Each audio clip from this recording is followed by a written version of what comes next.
to be physically present and asks our body to use technical methods to allow safe public to access.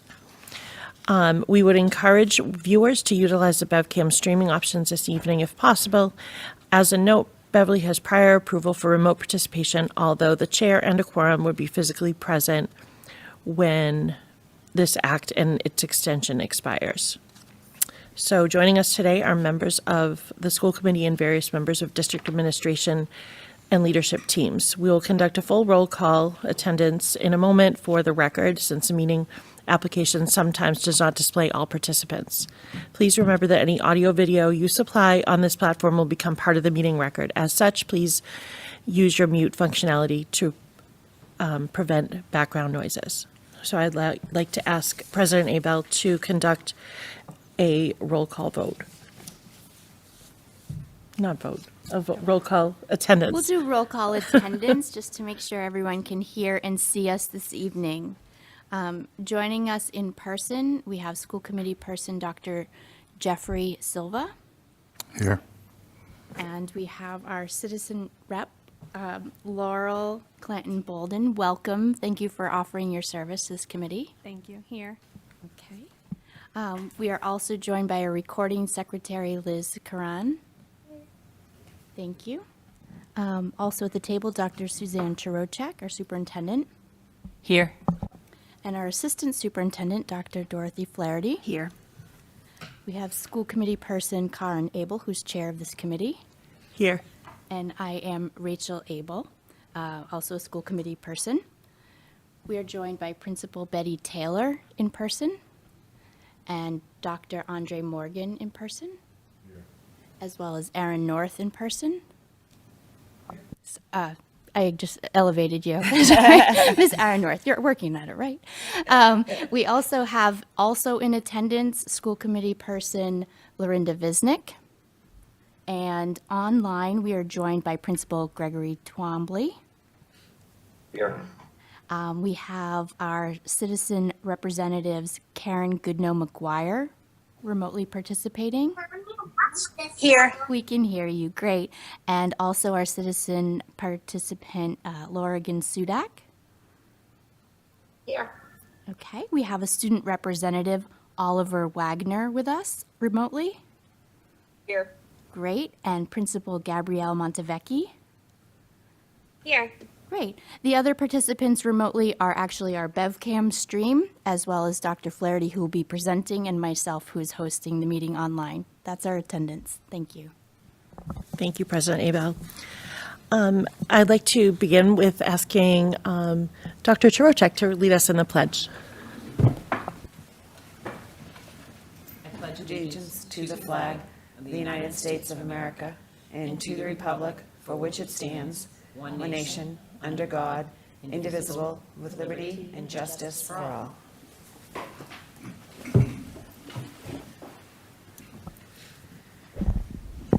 Okay, so we will begin our meeting with an approval of the minutes from our February 9th Sissel meeting. Can I get a motion to approve those minutes? Motion to approve. Thank you. In a second? Second. Okay, and we'll have to do a roll call vote for that. Sure. Why don't we start here with in person, Dr. Silva? Yes. And Lauren, you weren't at that meeting, so abstain. Rachel, can you just tap your mic on? Thank you. Sorry. So we'll have an abstention. And Ms. Robinson? Yes. And I'll mark myself as yes and turn to Ms. Goodnow-McGuire Yes. and Ms. Lorigan Sudak. Yes. Thank you. Oliver Wagner Yes. and Mr. Twombly. Yes. Okay. I think those are our voting members. So it has passed 1, 2, 3, 4, 5, 6, 7 with one abstention. Thank you. Okay, I'd like now to turn the meeting over to Dr. Flaherty. Thank you. I'll just briefly review our agenda for this evening. Shortly, we'll hear from our students and see what's going on out in our schools. And then our focus topic tonight is around mental health. As you know, we had 2 items carried over from the last meeting from the high school. And so we're going to do just one small flip. Item B, we're going to actually take first when Mrs. Taylor starts to present, and she'll talk about the student life. And then we'll go into the mental health resources just because it flows into the rest of the meeting. And then we will be talking about City Connects. Dr. Trochuk and I will be presenting some information that we want to share with you and that you'll hear more information about as we proceed through the budget process. There is no need for item D, 4D on the agenda. At this point, there are no new course offerings. There still may be some coming forward at our next meeting, but for right now, there are none to share with you today. So it's a very busy time in our schools for our students. So we don't have all of our student reps with us this evening, but Oliver is with us from BMS. And so we'll go to him first and ask if you have anything you'd like to share with us, Oliver. I don't think I have any more news. Student life on our side, at least for my team, has been pretty well. So otherwise, I don't have anything to add. All right. Thank you. And Principal Amy Blanchard has joined us remotely as well. The first item on the our agenda is to just kind of review the Mcas dates with you, so you have a sense of when the testing will be taking place within Beverly. And you'll see the monumental tasks, especially at the middle school, having to do 3 tests for 4 grades. It is all-consuming for about 8 or 9 weeks of time. But this is for grades 3 through 8. They actually have a window of time when the test can be given, and this is the statewide window. And then you'll see specifically in a minute when we'll be testing in Beverly. And you'll also see that when we get to the high school testing, they're given prescriptive dates as to when the test has to occur. But the testing window for grades 3 through 8 for ELA is March 28th to April 29th. For math, it's April 25th to May 27th. And for the science, technology, and engineering tests in grades 5 and 8, it is April 26th to May 27th. And the reason for the one-day difference there is that you have to give the tests in a specific order. English is the first, math has to be second, and so that shows you that that has the window that starts one day earlier, and then science is the last test that is given to students. For the high school, ELA, first session will be March 22nd, second session March 23rd. For math, the first session is May 17th, the second session is May 18th. And for science, session 1 is June 7th and session 2 is June 8th. They are on a very tight turnaround time for their science makeups. They only have 2 days after the testing window in order to make up any students that are absent. So there's a good message that hopefully everybody will be on school, healthy, and be able to take their tests on the days that they're provided. This will just show you the March testing dates, and it starts where it says delayed. It doesn't mean the test was delayed. It just cut it off. It means it's a delayed opening for the rest of the students. You can see that we really pick up speed in April, and the elementary schools are kind of all congested into a two-week period before April vacation. And the middle school will continue to test when we come back from vacation for ELA. Then in May, the focus is on math and then science at the end of the month. When you see 3 or more or 2 or more on your calendars, those are the other elementary schools. There are 5 elementary schools. They don't all fit in the calendar box. So when you're wondering what that is, it's the other elementary schools that aren't listed. And then the high school biology test is given on June 7th and 8th. So now we're going to move into our focus topics for the evening, which is mental health resources and supports. And And I want to start by just re-showing you this. This is something that if you've been on Sissel or on the school committee, you've seen before. But it's also broadened in the last few years. And this is the CASL visual that we use to frame a lot of our work. And CASL stands for the Collaborative for Academic, Social, and Emotional Learning. Because as we know, and we focus all of our work on, is that it's very integrated. You can't take components separately if you're thinking about the whole child. And that is the foundation of where we try to make our decisions. So this gives us work that frames the work that we're doing around academics and social emotional learning. And it was expanded in 2020 so that the concentric circles on the outside were added into the work that they were doing. So there are 5 core competencies when you look at the center, and that is self-awareness, self-management, responsible decision-making, relationship skills, and social awareness. And this is going to happen in classrooms. It's in the school-wide culture, practices, and policies within a school. And so that happens when you see classrooms and schools, but also none of this work can occur without strong partnerships with families and caregivers, and then also authentic, strong partnerships within the community as well. And you'll hear some of the work that we're going to talk with you about later on when Dr. Trochik and I share some information around City Connects, that it will work to integrate all 4 of those concentric circles. I think it's important to just take a moment, and this is, I don't usually read the full quote, but for those that can't see the slides easily from home, this will give you a good overview of what we mean when we're talking about social emotional learning. SEL is the process through which all young people and adults acquire and apply the knowledge, skills, and attitudes to develop healthy identities, manage emotions, and achieve personal and collective goals. Feel and show empathy for others, establish and maintain supportive relationships, and make responsible and caring decisions. SEL advances educational equity and excellence through authentic school, family, community partnerships to establish learning environments and experiences that feature trusting and collaborative relationships, rigorous and meaningful curriculum and instruction, and ongoing evaluation. SEL can help address various forms of inequity and empower young people and adults to co-create thriving schools and contribute to safe, healthy, and just communities.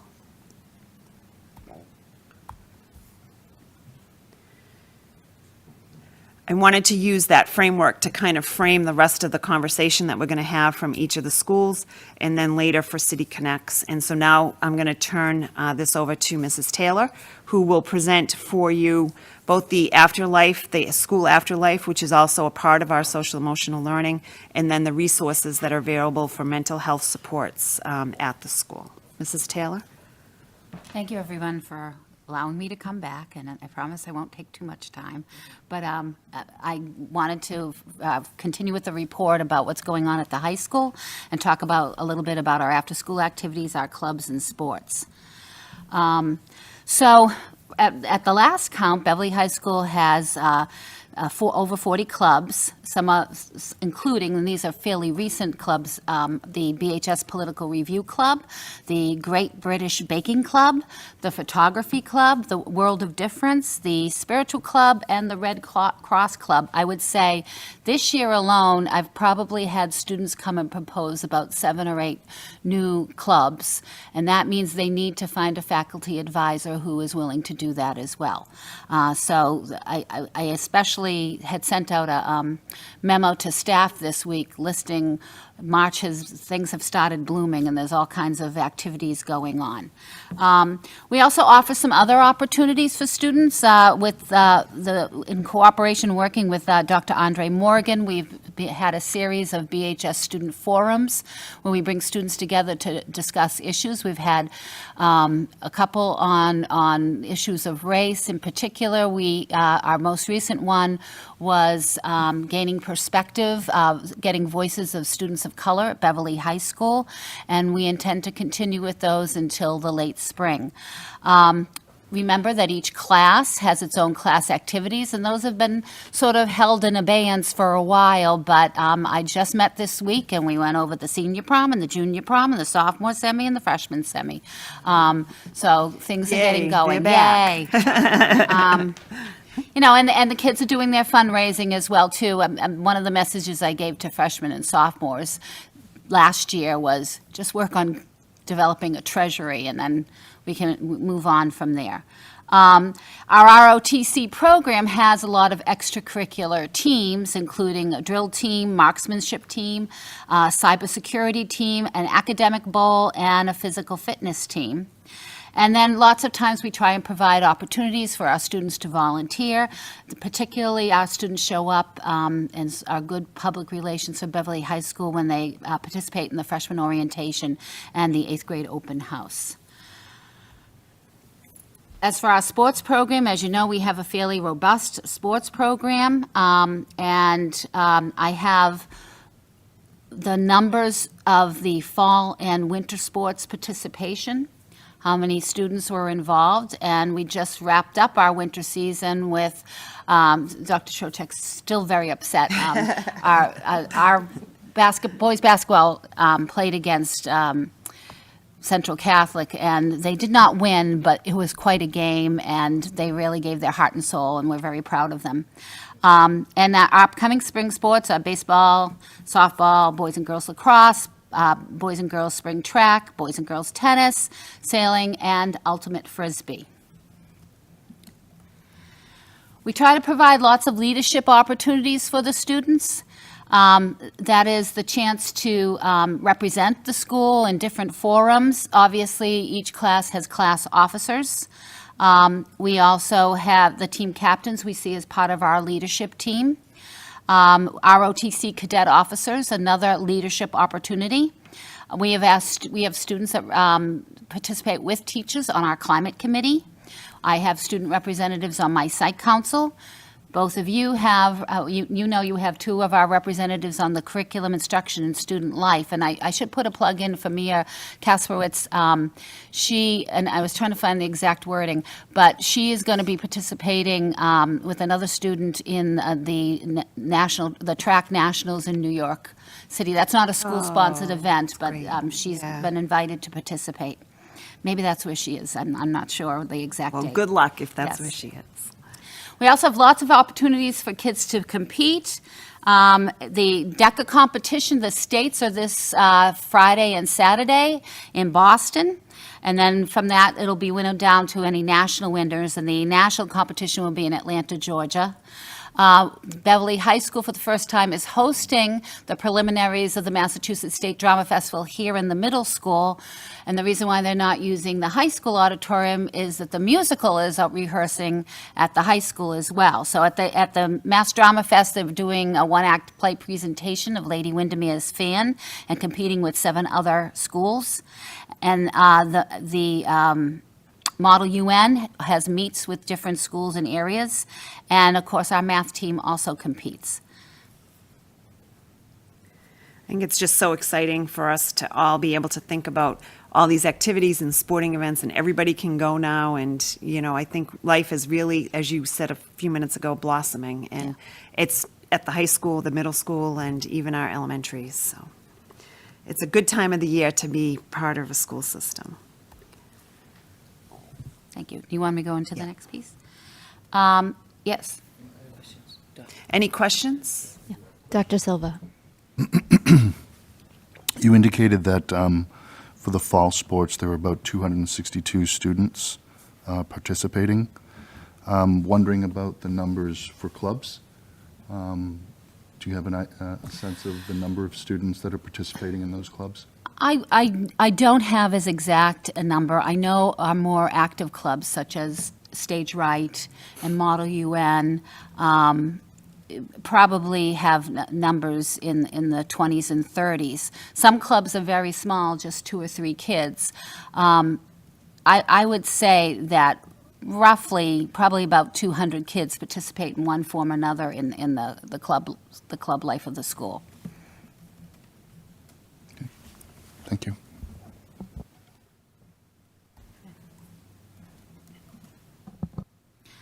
So I can talk a little bit about the mental health resources available at the high school. We have 8 school adjustment counselors on staff. 7 are full-time positions. So in other words, 1 full-time position is occupied by 2 different counselors. There are some dedicated school adjustment counselors to some programs. Our Ladders 3 special education program has 2 school adjustment counselors. We've been fortunate through the district to be able to hire an additional school adjustment counselor for that program, and she just joined us just a couple of weeks ago.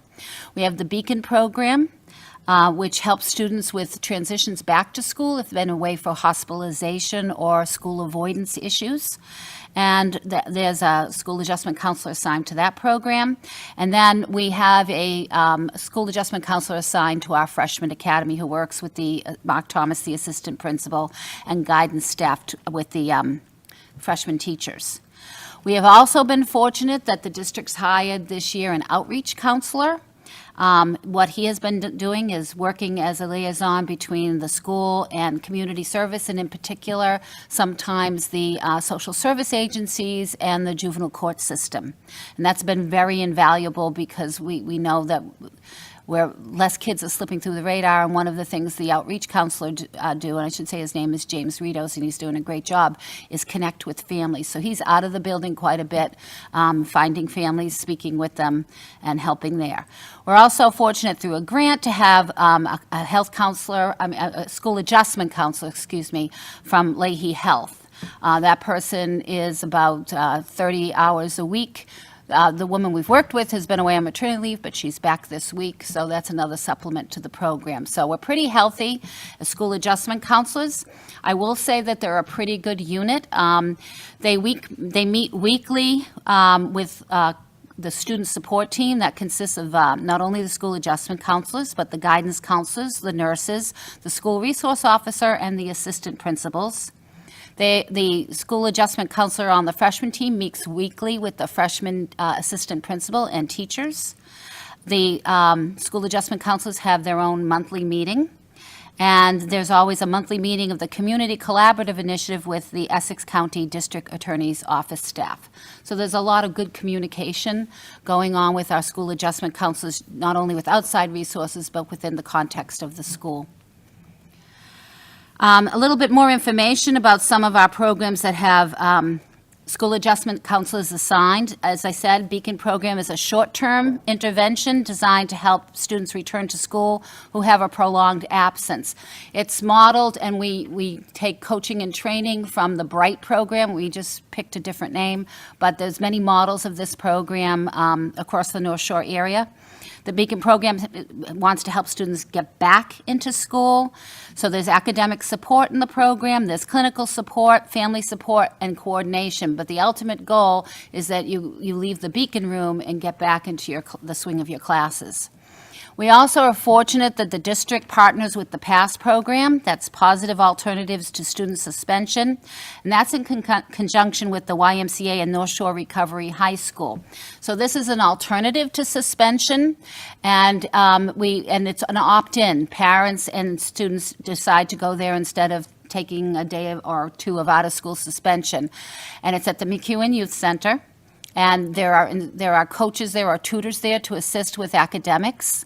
And then there are counselors there who do small group or individual counseling with students, sort of tailored to why they're there that day. So if it's a vaping issue and a substance use issue, the counselors will deal with that. If it has more to do, let's say, with anger management, the counselor will do with that, and we'll consult with our administrative team so we know how students respond to counseling and or if they have further recommendations. Another thing that's the state has started is what we call SBIRT. It stands for Screening, Brief Intervention, and Referral to Treatment. And this focuses on prevention, early detection, risk assessment, brief counseling, and referral for assessment. What happens is the health office, the nurses, and the guidance counselors and the school adjustment counselors work as a team and meet briefly with students and go through a questionnaire that gives any indicators if a student may be at risk for perhaps depression or substance use, and then we do a follow-up after that. I should also say that our weekly advisory program focuses mostly on two main issues: one, college and career planning, and then social emotional education. In particular, I've mentioned to this committee before the PRAL program that was done by our Social Emotional Learning Committee, which is a self-assessment for students on how they can advocate for themselves, how they can check on how they feel.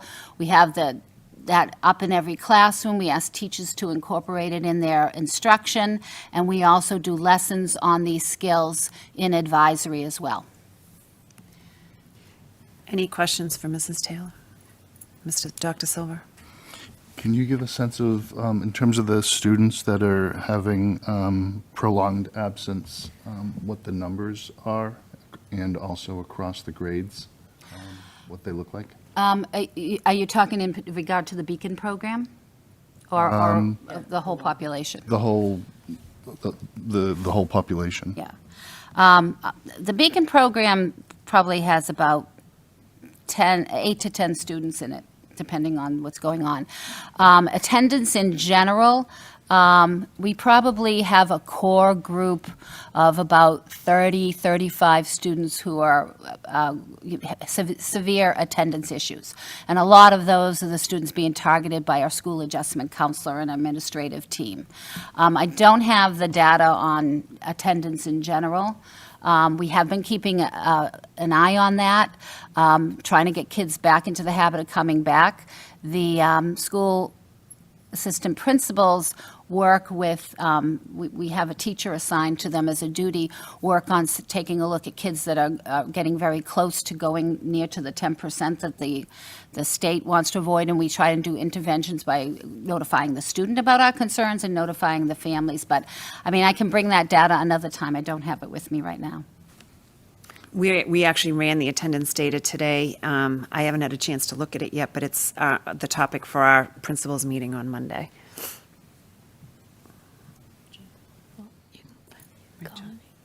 Thank Mrs. you. Abel. Dr. Flaherty and I have been participating in a working group that's a collaboration across the North Shore with Principal Thomas and the outreach counselor from With the Be high Healthy school. Beverly. Yeah. With Be Healthy Beverly Probably should have and put some in of there. those people. And something that I found interesting, and I know other districts might not have the Beacon program. For the past program, they have had the grant funding expanded to cover treating that as a safe space rather than the alternative to student suspension. They're actually calling it like the positive, alternative, and safe space. And so that was something that was encouraging, at least to hear on the attendance front, that if we can't get them through the door of the high school to get to the Beacon program, maybe we can get them into another place to get them back academically and back on some sort of regular attendance, because I think that's a real concern, not only for Beverly and for our students, but Yeah, it's everywhere. in the whole region right now. I think other schools are reporting a similar problem of transitioning back to the regular schedule. So thank you for reporting out on those two programs. Thank you. Thank you. Now I'd like to ask Mr. Twombly to talk about the resources that are available at BMS. Thank you. Yeah, much like the high school, we have kind of a multifaceted approach, and we've created kind of infrastructures to support our kiddos coming back, because we know that our academic goals can't be reached unless we have these supports in place. So kind of very quickly, we have 4.6 grade level school adjustment counselors. So we have one for each grade and then a 0.6. We also have a new outreach counselor, and she works through all grades, Julie McGonigal, and she's done a fantastic job connecting with families, working with wraparound services, really thinking out of the box when we're thinking about getting kids back in the building and strategically kind of scheduling those kiddos' days to make them feel supported and getting back into the swing of things. We also have a new guidance counselor, Maggie Lilly, and she's been working with some small groups and also getting with the college and career readiness and talking to parents about the next steps in high school. We have our REACH programs, which are embedded in 7th and 8th grade. That is a special ed teacher along with a SAC there So they are on one team and they support kids in a hallway. We have our SSP program as well with an embedded SAC, and we have tons of outreach as well. Our Opportunities program has a school adjustment counselor working with it as well this year. And like the high school, we also have Leahy, and there's a bunch of kiddos that Leahy counselors come in and meet with. And we also are fortunate enough to have 3 counseling interns this year too, who are chipping in and adding kids to their caseload. So we've had a lot of personnel and a lot of people helping out, and it's really, really been amazing. In addition to that, some of the initiatives we've had, we're always talking about and doing professional development on responsive classroom. We've started our Mantra Mondays. This past Monday, we looked at wellness and being present in the moment. Today, like the high school, we had a screening today, and that was in the 7th grade. So it was all hands on deck today with the counselors and the nursing staff.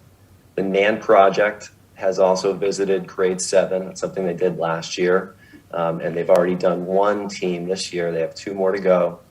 And we had a book club where we looked at collaborative problem solving. So we had a lot of teachers signing up there and how to speak with kids and build empathy and build those relationships. So it's this year has been a tough year for sure. And I think we've created a lot of structures that support our kiddos and bring them to the next level and getting them ready for high school. Mr. Trombley, before we move to your next slide, can you give a little bit of an overview of what the NAN project is? Yeah, it's so last year was a little bit different because it was virtual. But in years past, and I've worked with them too in my previous jobs, you have it's typically young people coming in and talking about their experiences going through school and their experiences in life and how they've dealt with anxiety and depression and how to combat that. And a lot of them are, stories that relate to the kids, and it's more of a, hey, you can do this. I went through this time at your age. Here's the people I reached out to.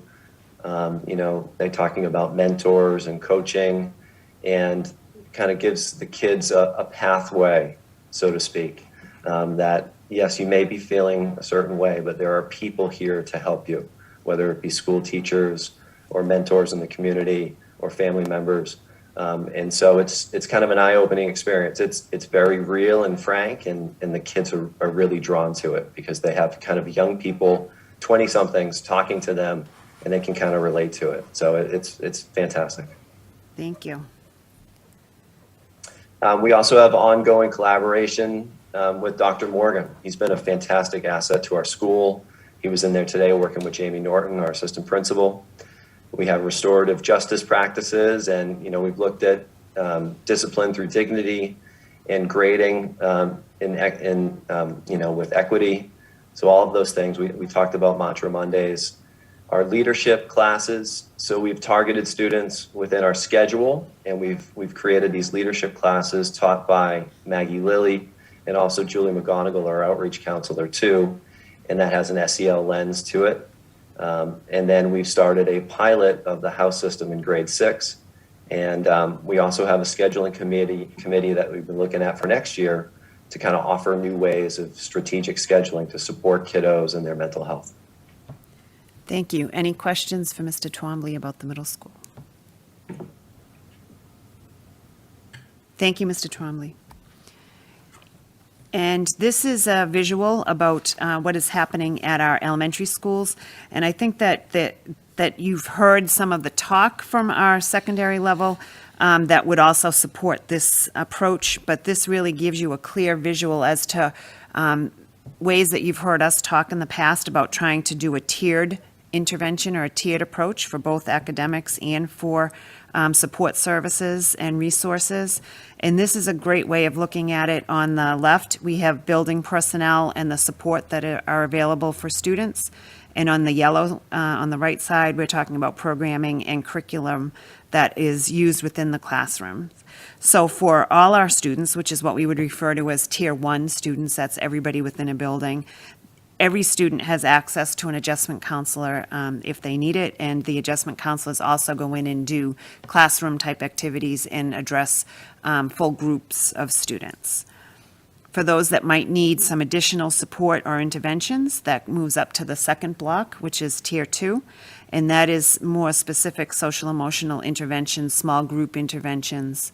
And then for a very few at the top, they're very targeted in-school support. So it may be counseling, it may be independent meetings with families. And so as we move up the pyramid, it addresses fewer and fewer students, but the needs are higher and the interventions become more tailored to the specific student.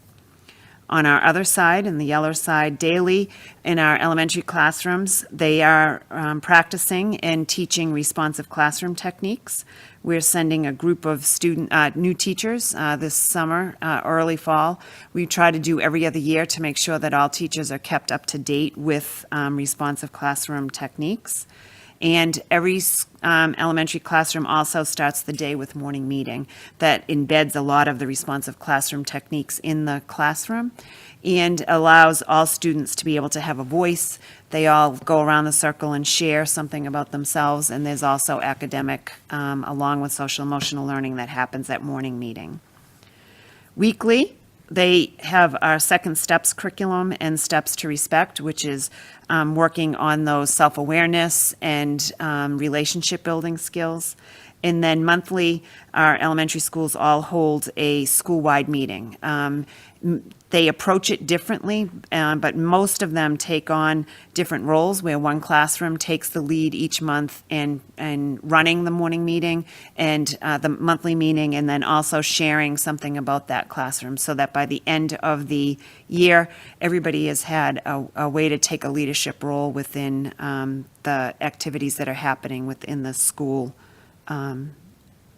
system. Any questions about the elementary model? Okay.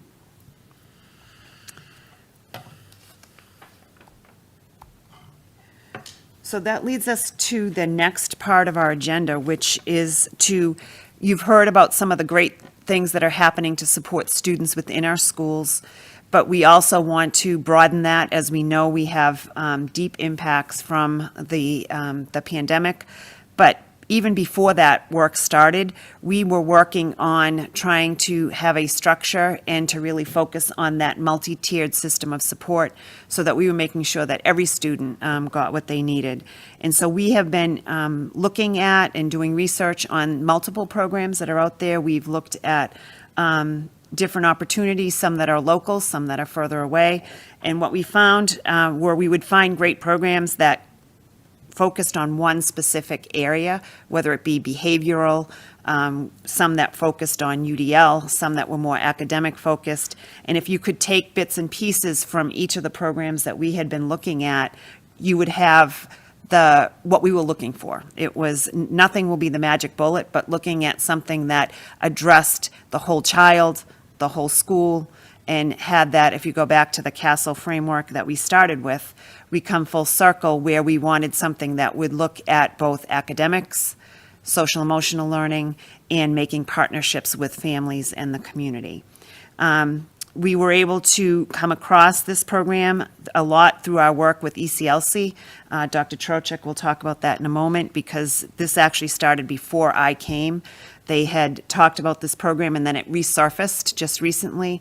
And we have started to do some work and investigation, and we believe that this is a program that does what we're looking for. It is that multi-tiered system of support and addresses the whole child. And so we look forward to sharing some more information with you. And the way City Connects actually describes themselves is that it builds a network of support for students, their families, and the schools that serve them. And we will also be able to share some research with you that shows that the impact isn't just for the year that the student is involved in City Connects in their school, but that there is long-lasting impact to their involvement. So I just wanted to, for those of you who have been here and were here in the past when we were involved in the ECLC work, at the beginning stages, we had an ECLC action plan, and I went back to look because I feel like we've been doing this work addressing the multi-tiered systems of support. We've done a really, I think, a strong and had been effective in doing that as we look closely at academics, but we've been striving for something that was really something that would address wellness, that would address the whole child, so that it would put it together in an organized and systemic way so that it was something that had a lasting impact. This was back in our action plan from 2019 that I had presented to the group. The things that we were hoping to accomplish in 2019 when we began our partnership with ECLC was to think about a needs assessment to monitor the use and effectiveness of the current resources that we had. We knew that we wanted to be able to have some measure of accountability for what we were doing and how we were doing it. We hoped to craft a district vision of what it means to provide universally designed instruction and culturally responsive pedagogy. We've been really working hard with that and bringing a lot of information forward to the committee and to the community about what we've been doing with that. We really had as a focus developing an overarching framework for a multi-tiered system of support where approximately 80% of the students are successful with Tier 1 supports. And then finally, we wanted to establish a district-wide protocol and structure for our student support teams in the process that we have to address students who need a more intensive instruction. As I went backwards and looked, that this was our original goal that we had written, and as I was preparing to kind of bring forward the information about City Connects, I was really struck by the way that the model that we're looking at right here really matches with what we had set out to do. I'm going to share with you a little bit about City Connects and what it is. Remember, we're still exploring. We have had several meetings. We've had opportunities to introduce it to our leadership team. We have opportunities forthcoming to bring in our counseling staff and our guidance staff, and to really spread it out and make sure that we're on track. So hold on a second, catch up with you. So the first thing I'm going to start with is a brief explanation as to the why behind City Connects. This practice is based on research and developmental science, and that was really important to us. We wanted to make sure that it was an evidence-based situation that we were embarking on. We know that a major contributor to the disparities in academic achievement are really explained by some out-of-school factors, and this slide demonstrates that, there are in-school experiences that are only about 33% of the child's experience, and 67% of things happen outside of school. But these out-of-school factors are really critical for all students. Some students' life, such as housing or food insecurity or chronic health conditions, difficult family situations, limited access to enrichment activities, all of these disproportionately affect children's ability to achieve. And so when children are hungry, when they're struggling with unmet medical issues, if they have experienced trauma, it's harder for them to learn in the classrooms. In addition, the factors negatively impact their ability to pay attention, to regulate emotion, and to organize and remember information. That's pretty much a description of all of the barriers and challenges that we seem to hear when we talk to when children are struggling, what's coming up, and what are we hearing about them. We know that these skills are really imperative for success in school, and so our goal and our idea is to how do we find a systemic way to organize the supports that we give students when they're in school so that we're meeting the needs of not just students who are acting out or students who are showing us through their behavior that they're struggling, but all students in our school.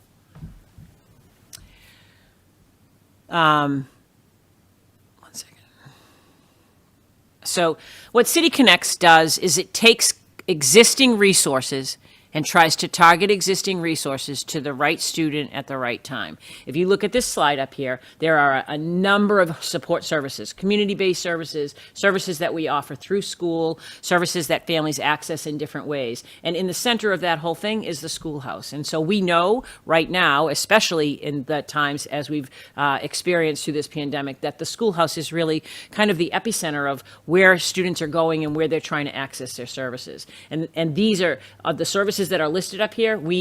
Many of them, most of them probably, are services that we actually are providing to students in our schools right now.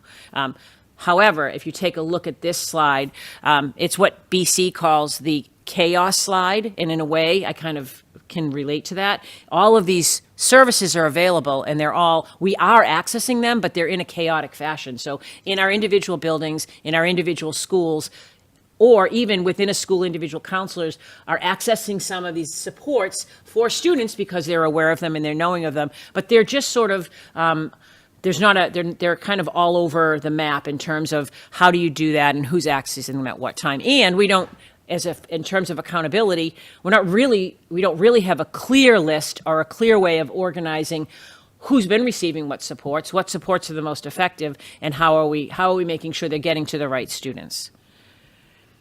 This is sort of the systemic approach to taking a look at it. If you think about the slide that we just showed, can you go back again? That's the chaos slide and all of those different services.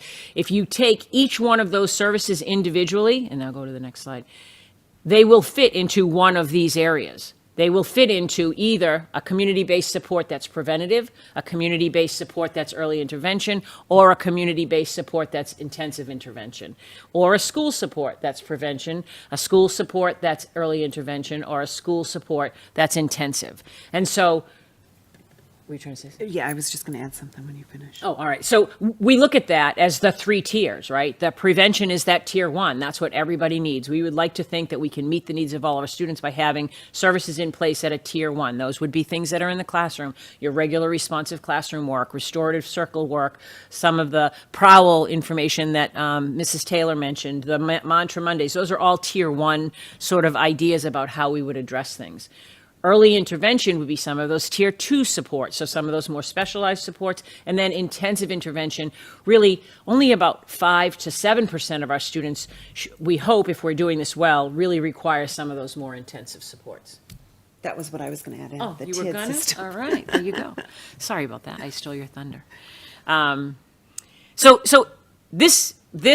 that one slide with the 3 tiers and the community-based supports on one side actually organizes the information better. So the next aspect about the City Connects is that it's an approach that really is based in equity. It ensures that every single student is reviewed, so that there's a system built in place. Every child in a school system wants to be known. We want to make sure we know every child that's sitting in our schools. So every student is reviewed. It prevents students from falling through the cracks. It facilitates a conversation about each child, about as an individual, right? So everybody might have their own set of needs. It creates a tailored plan for what each child needs to thrive. It's a strength-based approach. So rather than a fix-it-up sort of situation where we have a child that's in crisis and we have to reactively find supports to support them, we're looking proactively at what we might know about a child and what they might need and making sure that we have those supports available for them. So I think one of the things that's important is how does this work, right? We know that we have, and we just heard from both Mrs. Taylor and from Mr. Twombly about the School Adjustment Council services that we have in place and the Outreach Council services that we have in place.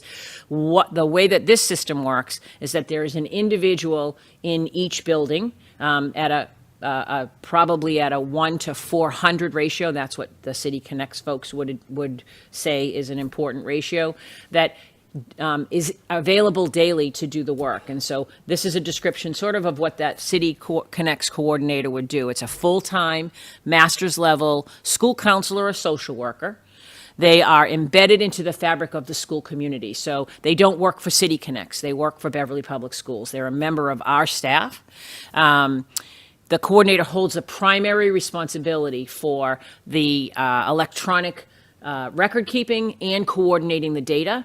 They are responsible to make sure that they review every student with every teacher. They facilitate the team meetings, so student support. We're doing student support meetings. That doesn't mean we're not doing them now, but this sort of packages it together and allows the information to be readily available. They identify community partnerships, and they're able to be shared across schools and across counselors and across the community. So there's a database of supports that at a when you're looking at an individual student and you're trying to determine what that need for that student is, you have a bank of supports that you can draw from that you know are available to you in the local community. Foster student relationships, it helps identify, does this student need to have a relationship with a trusted adult, and how can we make sure that at least one of the teachers on the child's schedule, if they're in secondary, or a classroom teacher that they have, has a meaningful relationship with that student. It establishes family connections. It helps us as we're trying to look at wraparound services for families. And again, I mentioned already there is a MyConnects database that we keep track of each student, so there's a record. As far as within the whole school, they're part of the school community, so they're looking at some of those student transitions and doing some of that planning work. They're looking at social emotional curriculum. They're looking at school, classroom, and crisis interventions. And then finally, they share in that whole school community's duties and responsibilities. I just want to underscore how important that data piece is. You've heard us talk a lot in the past years, and even before I came, we've put a major focus on using data on the academic side of students in order to hopefully track progress, give them the supports that they need, do small group interventions. And while there was a lot of work going on, there wasn't coordination around that data when we look at the social emotional learning side of things. So this really mirrors the importance of data that we're using for learning and teaching. And this looks at the important data around attendance and, tardies and early dismissals and school avoidance and what classes a student might not be going to. So it really makes that bridge so that now we're taking that look from a data perspective at the whole child.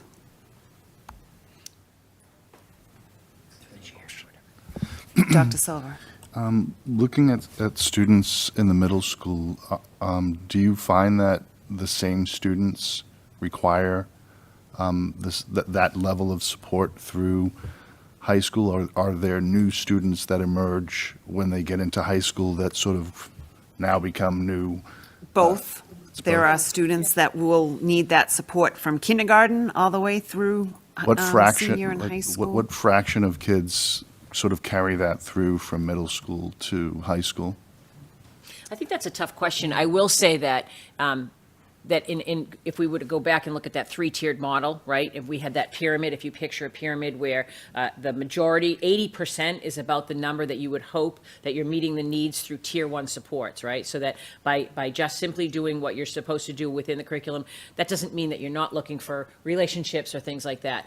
Typically, it's about 15 to 16% who might need that tier two, and it would hopefully be about 5%. However, that being said, I think the pandemic has exacerbated those numbers, and I think that we're not in that same cutout mold that we were. And I haven't got the data in front of me, so I would make an estimate that it's about 70% of our kids right now that would be in that tier one, and probably about maybe 20% that are in that tier two, and as much as 10% that are in that tier three. Right I now. imagine this is part of the data that you use to evaluate whether the programs that you have are successful. Correct. Right. Correct. To be Well, able- so yes, particularly we've been very successful at collecting that data from an academic perspective, and we use this same idea about a multi-tiered systems of support for academics. We have not been as successful in gathering that data and being able to make some of those assertions as to what's working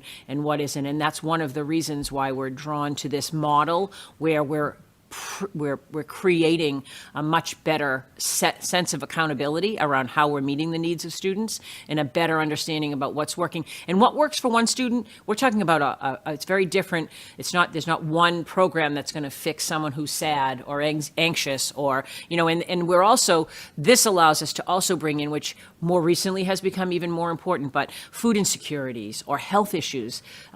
We're looking more at a wellness issue for the whole child as opposed to breaking it down to a more individual thing. So this looks at data about their health. The nurses are part of this work, and they're giving us information that if a student has some chronic illnesses that are impacting them, or if there's a family situation that's come in the way. So those percentages have been pretty challenging for us an increase after the pandemic, and then still kind of nailing some of that down, so.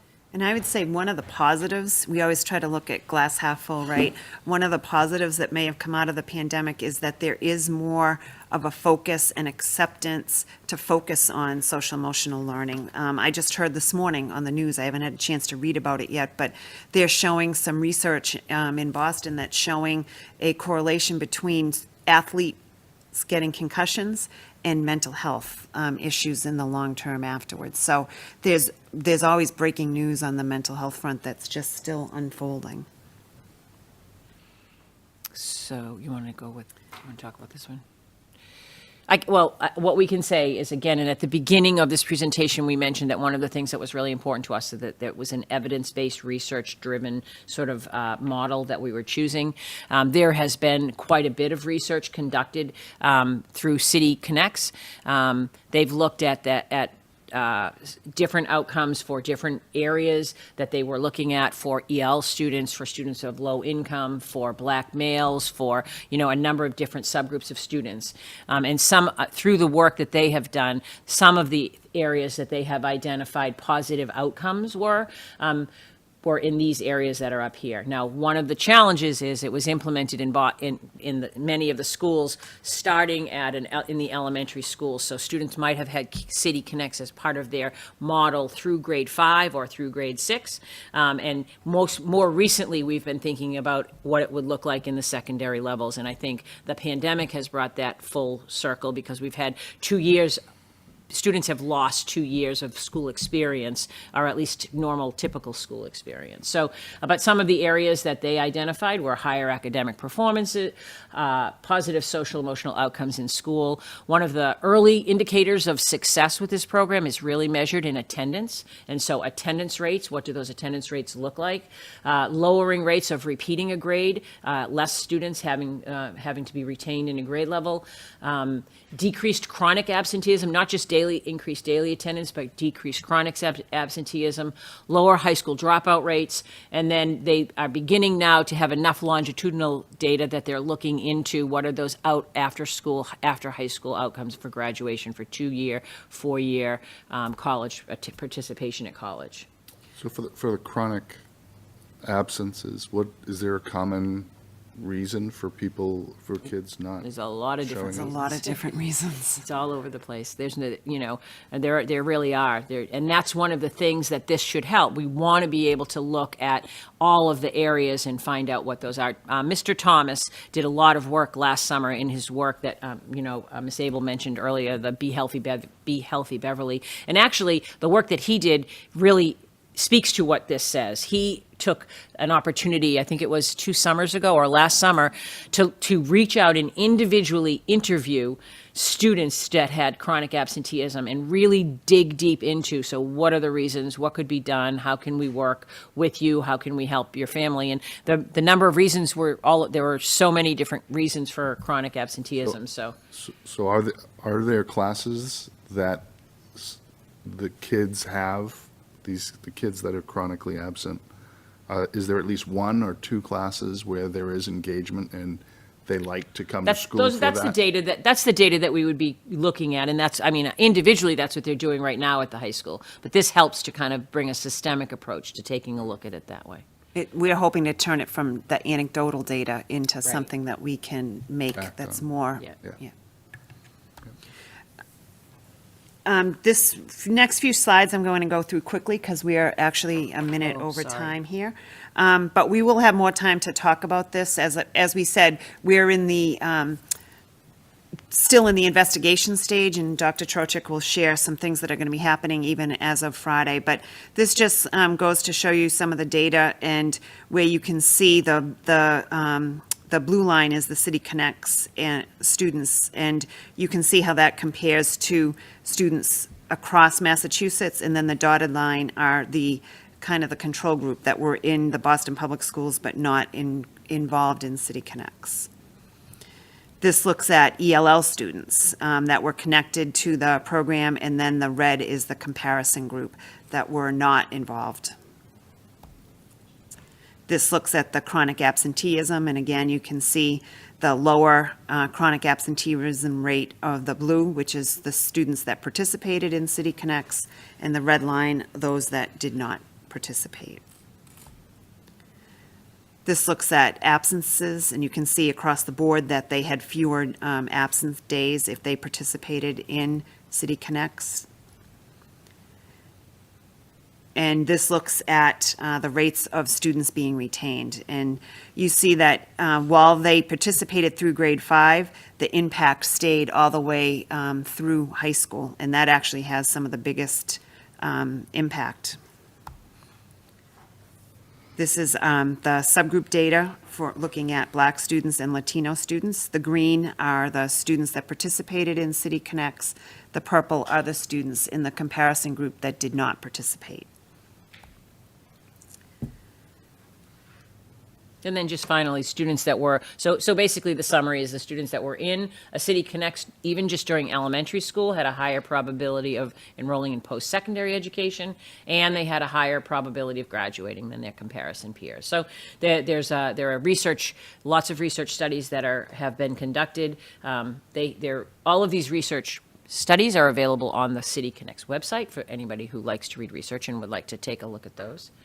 And so, next step. So as I said, we're still working. We have not made a formal commitment in any way at this point in time. We're still working. We have scheduled on March 18th. That's our preview for our support services staff. So that's when we're going to bring our guidance counselors and our school adjustment counselors and our EL teachers together to take a look and get their thoughts and understandings about how this would work. If we were to go forward, we would be posting positions for this probably at the beginning of April. One of the pieces of the City Connects is that they come in, they do a needs assessment of each school so that they're looking specifically at each individual school and learning a little bit more about what the needs are, what supports, what do teachers perceive as needs, what does the administrator in the building perceive as a need, what are the community supports and what are the community supports perceive as a need, and they would have that summary report for us sometime in the summer. And again, then there is formal training for anyone that becomes a coordinator or program manager. That happens in August, and if we were to go forward, this would be implemented in September. So, questions, comments, thoughts?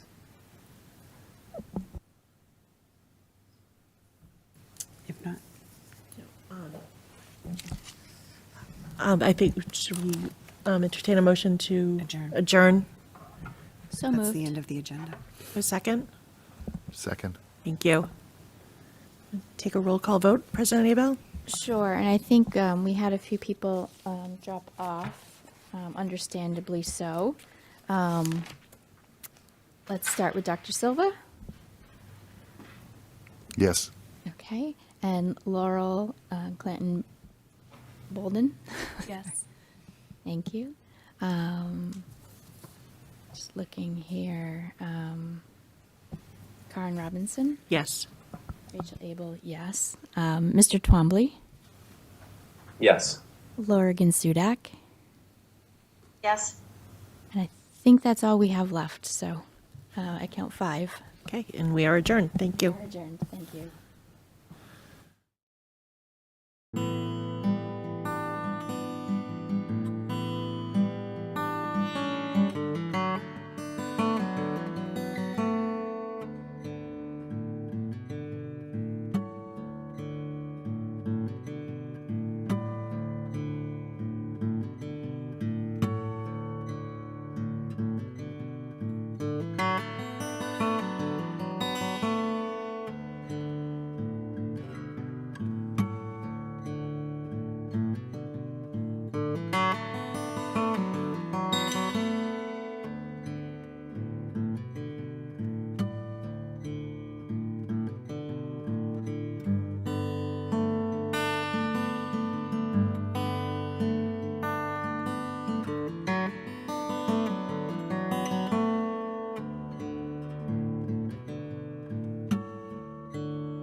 Welcome, everyone. Thank you for being patient. We had our curriculum instruction and student life meeting just a moment ago, so we're a little delayed in our start. I do want to welcome everyone here to the regular Beverly Public School School Committee meeting. Today is Wednesday, March 9th, 2022. We are meeting in a hybrid fashion this evening using a remote meeting platform that is provided at no additional cost to our district. It's available for all open portions of our meeting. We are also recording this session, and our friends at BevCam are both broadcasting and streaming our meeting this evening. Thank you, BevCam. On June 16th, 2021, the governor signed Chapter 20 of the Acts of 2021, and on February 12, 2022, he extended provisions to, among other things, allow public bodies to continue to hold meetings remotely until July 15, 2022. This specifically suspends the need for a quorum in the chair to physically be present and asks our body to use technical methods to allow for safe public access. We would encourage viewers to utilize the BevCam streaming options this evening. As a note, Beverly also has prior approval from the State Attorney General's office for remote participation, although in those cases the chair and a quorum of the body will be physically present. So that may occur after the Act extension expires on July 15th. Tonight is a regular school committee meeting. This does mean we have an agenda item for addressing the body at our meeting. There is a sign up on the table over there. And it will allow members of our community to address the body for up to 3 minutes for a topic either related to an agenda item or unrelated to our agenda. The email address, if you wish to submit your concerns in advance or to receive a link to participate remotely, is residentvoice@beverlyschools.org. Again, this is a new email address, residentvoice@beverlyschools.org. You can do that up until the portion of the meeting tonight where we address that. But ideally, you would communicate with us in advance if you wanted the chair to read something into the record for 3 minutes, or if you wish to sign up to address us there. We'll probably reach that at about 7:50-ish in our agenda. Joining us tonight are members of the school committee and various members of the district administration and leadership teams. I will conduct a full roll call in a moment since we are using the hybrid meeting platform, just so everyone is aware who is participating remotely and in person. I also like to confirm that everyone can hear and see us. Please remember that any audio or video that is supplied on this platform will become part of the meeting record, so we do ask to please use your mute functionality to prevent background noises. So now I would like to call the roll to make sure that our participants can hear and see us. Mayor Michael Cahill. Yes, thanks. Okay, and we can hear you as well. We have Ms. Kimberly Coelho. Here. Dr. Kenan McKenzie. Here. We can hear and see you. Ms. Karen Robinson. Here. Dr. Jeffrey Silva. Here. Ms. Lorinda Visnick. Here. And I am Rachel Abel, present. We have our superintendent, Dr. Sue Chorocek. Here. Our assistant superintendent, Dr. Dorothy Flaherty. Here. Participating remotely, our director of finance, Jean Sherburne. Aye. Hi, we can hear and see you. We have Dr. Andre Morgan. Here. Ms. Erin Brown. Here. Ms. Donna Bergeron. Here. Our student representative, Hollis Colby. Here. Thank you. We have Ms. Bethany Splansky. Here. Principal Betty Taylor. Here. And we also have Principal Gabrielle Montevecchi joining us remotely. Here. Great, thank you. I believe that's the attendance for the moment. I will watch the waiting room to see if we have anyone else joining us. I would ask that we look to our agenda. Our first, after the call to order, is the Pledge of Allegiance. And Hollis Colby, would you please lead us today? There is a flag on this side. I know the audience can't quite see it. Ms. Visnick will. I pledge allegiance allegiance to the flag of the United States of America and to the republic for which it stands, one nation, under God, indivisible, with liberty and justice for all. Thank you, Hollis. We have some recognitions this evening, and it's such a pleasure to have people here in person. I don't know, Principal Taylor and Superintendent, sure.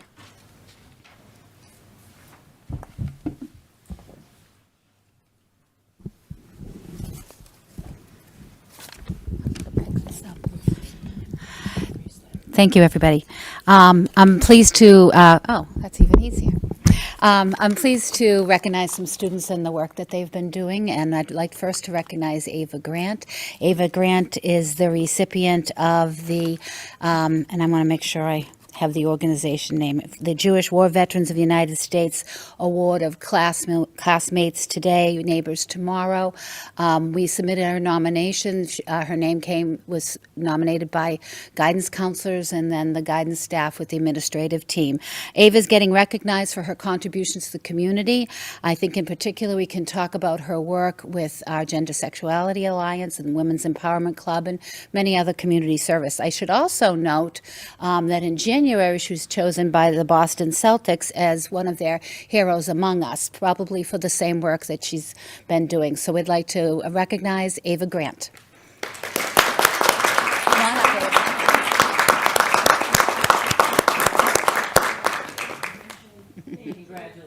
Congratulations. And the other student I'd like to recognize is Sophia Schlickman, and her 1-minute film called Holding On to the Past was chosen as one of the nominations in this international film festival called Just a Minute Film Festival. There was voting for it, which closed March 1st, so I don't know if you've heard or not yet, but we did post it on our Twitter account and several places in the school communications. It's a really poignant little gem of a movie. And we should also recognize the two performers in there because as a theater person, the actors helped to send along the director's story. So also Inez Rashuti and Adam Harrison are here as well. So I'd like to call everybody up and congratulate them on your fine work in filmmaking.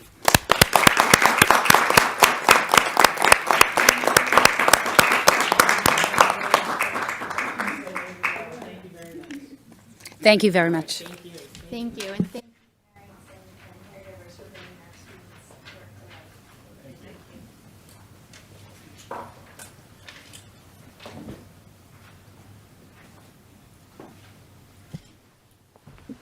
tonight. Okay, our student representative Hollis Colby will give their report. Thank you.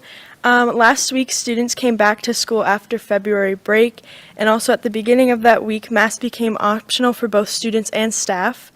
Yesterday, March 8th, select juniors and seniors attended Student Government Day, in which students would shadow different people in different areas of Beverly's local government. March 17th is Parents' Afternoon back. The 22nd and 23rd, grade 10 will be taking the ELA Mcas. The school day will be delayed for till 10:15 for grades 9, 11, and 12. March 25th, 26th, and 27th, BHS will be holding 3 shows of the musical Anastasia. March 29th is the all-city band concert, and that's all I have for the month of March. Well, it's always a pleasure to have you here to give the report. You have the same offer as in prior months. If you have homework to do, we understand if you need to duck out, but thank you so much for your time and for your service to this committee. Good night. Okay. The next item on our agenda is the approval of our meeting records from our February 9th meeting, 2022. Do I have a motion to approve? So moved. Thank you, Ms. Visnick. Second. Thank you, Ms. Robinson. They were provided in the packet. Are there any corrections or amendments? Ms. Coelho. I'm going to abstain from voting because I was absent for that meeting. Okay. We'll note the abstention.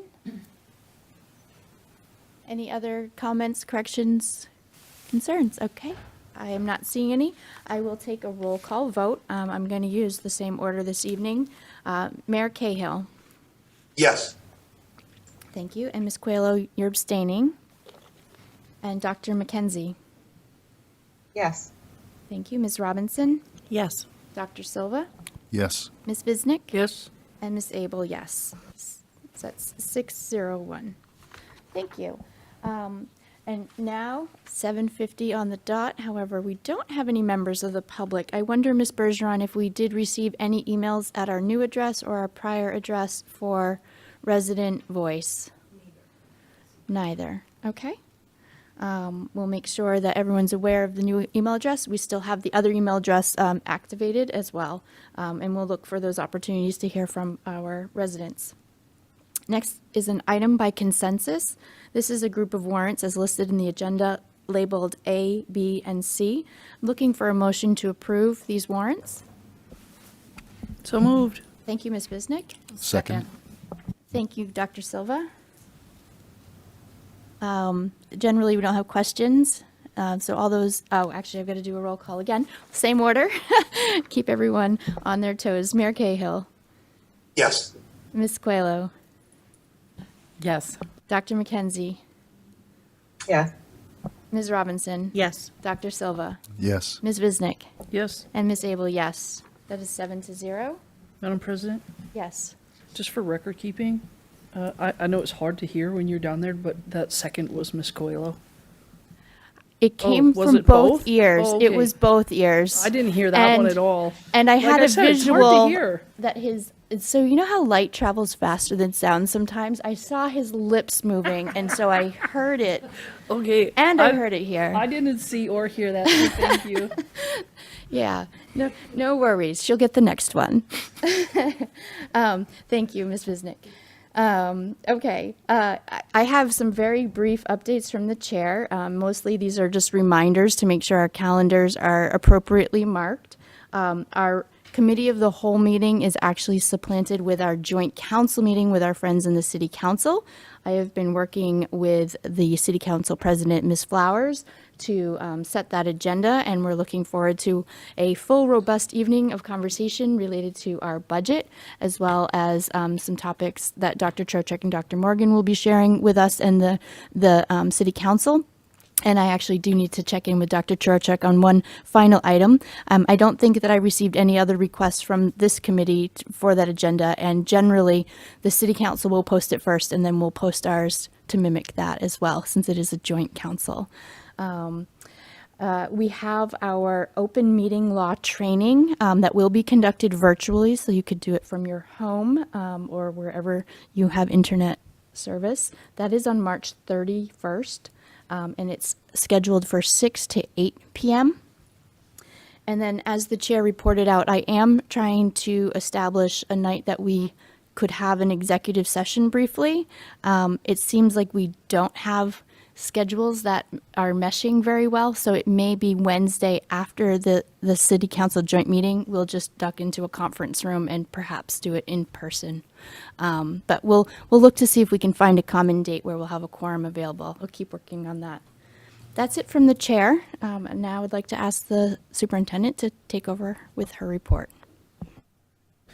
Wait, Madam President, may I have a question? Ms. Visnick. Do you want F and F to meet here, and then we'll travel down to there? I think as long as we can end like maybe 5 minutes shy, I will have my laptop for the remote participants, and then we can walk Okay, down. thanks. Thank you for that question. Yes, we will still have F and F in this room while the joint council meeting is getting set up, and then those members will join. All right, I have a few items just to sort of update. Thank you.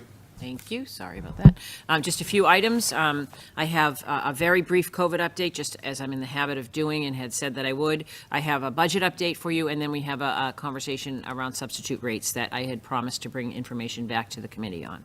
So first, we have the very brief, this is our dashboard. Our dashboard has been updated. This is the date, this is for the week prior to March 4th. The number of cases continues to decrease within the city. I've had a couple questions as to how we're collecting data. We have a couple of different ways of doing that. We have our online reporting for any of the families that are taking part in the at-home the at-home testing program. They have a dashboard or a reporting form that they can fill out, and or you can call the school nurse. And so Mrs. Elder's going around and checking all of those sources, as well as any information that we would get from the Board of Health. So typically, in addition, sometimes when we see a number of cases in one building, it's a family. So we're finding that sometimes if one child has it, then multiple children in the family have it. So our numbers are really low and really down. So. And then finally, the incidence rate. This is from the Board of Health. Teresa Kirsch sends me these numbers every Monday. Again, the numbers continue to decrease. I think we were all very happy that the numbers after the vacation, where there was some question about whether there would be an increased surge after vacation, we did not. That does not seem to be the case, at least as of now in the data that we're looking at. And so the last average daily incident rate was 9.39, which is, on a continual, it's, as I said, we're continually decreasing in the cases. So that's great. That's all I have on that, unless anyone has any questions about that. I just felt like we've been bringing forward the information. I thought you'd want to have a continued eye on some of those things. So what I have for you tonight is an update on the budget process. I sent to you on Monday evening Jean and I'm so glad Jean is joining us. I just want you to know she's on vacation in Florida, but she is somewhere here, and she's joined us remotely in case there are any questions. So that's awesome. This is what we refer to as our orange sheet. I think you can now figure out why we call it the orange sheet, because it has orange lines on it. That's the only reason. But we sent this information out to you in advance so that you could have a look at it. I know those of you that are used to our budget process understand that this is an add and subtract that Jean uses mostly to keep track of her staffing pattern, but we wanted to make sure you had some dollar numbers associated with that. We also use this as we're putting together our draft proposal for what we think the anticipated proposed budget will be, and it drives the conversations that we have with the city. We met with the mayor and with Brian Ailes and had some conversations, and we presented to them what we believe in order to meet our budget we would be requesting from the city as part of the city contribution. I have to preface everything that I say about the budget this year with, please remember, we have multiple sources of multiple funding resources available to us. So what you're looking at is really what we're just declaring that we needed to use out of the appropriated budget. I've been, I think, pretty clear with the committee all along that one of my focuses is to make sure that we continue to level fund the services that would be required if no other resources were available to us, so that we don't set ourselves up for a situation in FY25 when the funding resources are no longer available, that we don't have we haven't been building an appropriate budget along the way. So that being said, I'll just walk you through. I always start every conversation that we have about budget around our goals. We know that these are our goals. They're the focus of what we do. Decisions that we're making around what we need are always centered on that. We're all aware some of these slides are repeat for you, so you'll get used to them by the end of the session, by the end of the season, but we need to make sure we're taking into account our contractual obligations, our enrollment and staffing, resourcing for accelerating learning, the department funding requests, as well as multiple sources of funding. And within the budget process, these are the things that we outlined in the beginning that we would be doing. We're actually at the point now at the very bottom where we're reviewing the draft proposal with school committee.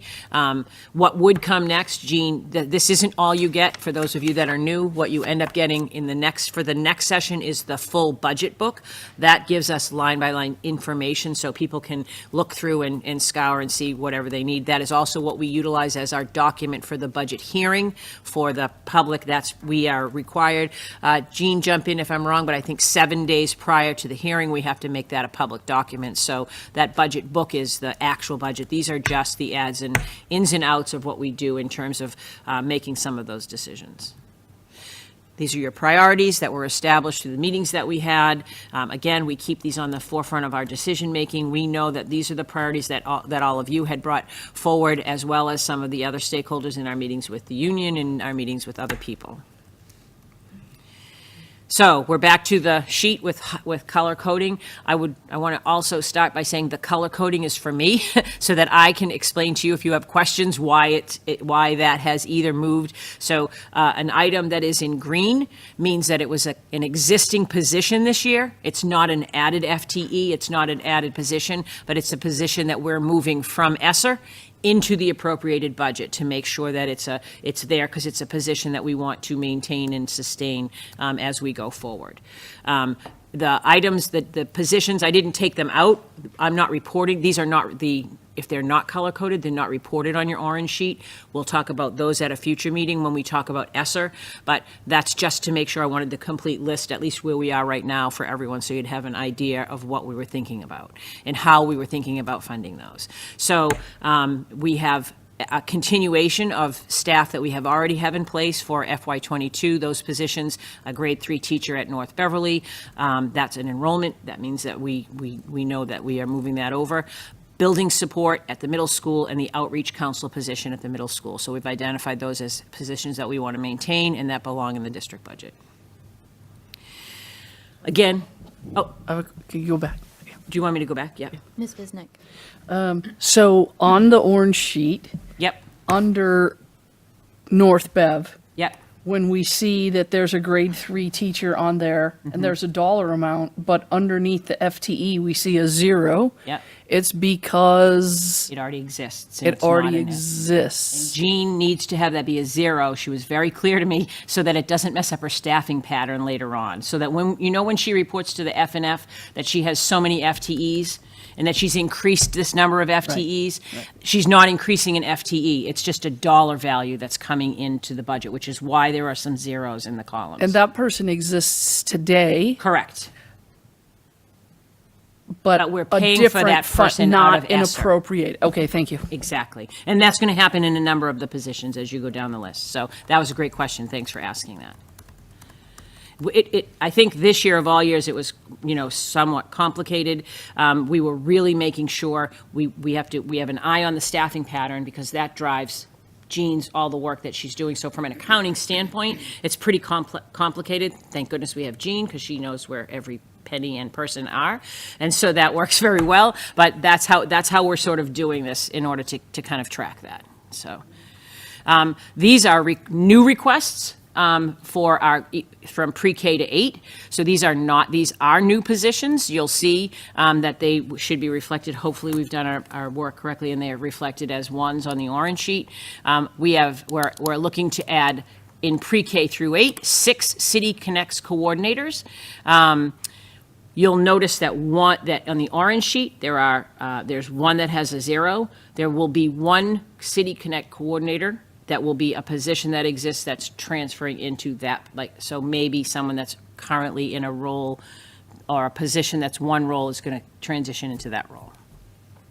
The curriculum support for humanities and the curriculum support for math, those are also, being moved into the budget. Those, I believe, are also zeros on this. That's because currently at the middle school, there is a literacy coach. That position is being transitioned to be called the Middle School Curriculum Support for Humanities. And there is also an additional math position at the middle school that is transitioning to be a position that is a curriculum support for math and science. So again, adding it into the budget, but not adding it as an FTE. The 2 positions that are on other grants, so the light purple coding that I have here on the slide, those are positions, and we've had a lot of conversations, and I know that Ms. Splansky is presenting next at the next FNF meeting. We've been working extremely hard to create programs and create supports within our district that allow us to bring students back into the district from out-of-district placements. So that on paper creates what we call tuition savings, but they're not necessarily just blank savings. Some of it is, and we've been able to utilize it, and it's been a godsend since we have higher costs, for example, in special ed transportation. But we have positions that we need to fund based upon the tuition savings to support the students that we're bringing back. So if you see it, sometimes it says other grants or, we're going to call it tuition savings. it's kind of I like to call it tuition reallocation, because it doesn't necessarily mean that we have extra money to spend a different way. We're reallocating those funds to support bringing our students back into the district. We believe that ultimately there'll be some savings, ultimately, hopefully there'll be some cost savings, but we can't bring students back in from out of district if we don't provide them the supports that they need while they're here. So that in essence is that. And I think Bethany will speak more to that at the F&F meeting in a couple of weeks. This dark purple one is grade 3 for enrollment purposes. That means that we have students rolling from grade 2 up to grade 3, where we only have 3 sections right now. We'll have 4 sections, and we don't have one leaving. So we need to continue having 4. That's the old, pretty traditional way we've had enrollment additions in our budgets in the past years. And then the grade 3 at North Beverly, that actually, Jean and I, when we were doing this work, realized that we, for whatever reason, funded one of our grade 3 teachers at North Beverly out of ESSER, and we need to move that position back onto the appropriated budget. In high school, similarly, we have these are continuation of positions. So there's 1.5 school adjustment counselors. The SAC that's highlighted in light purple, that is also going to be funded through the tuition savings that we have. It's offset by the reallocation of tuition monies. And then new requests at the high school. And so this is probably where we have the most variety of new requests. The 2 items that are in dark purple, the culinary teacher and the business teacher, those are specific requests for enrollment purposes. We would be requesting these positions even if there were no other funding sources available to us.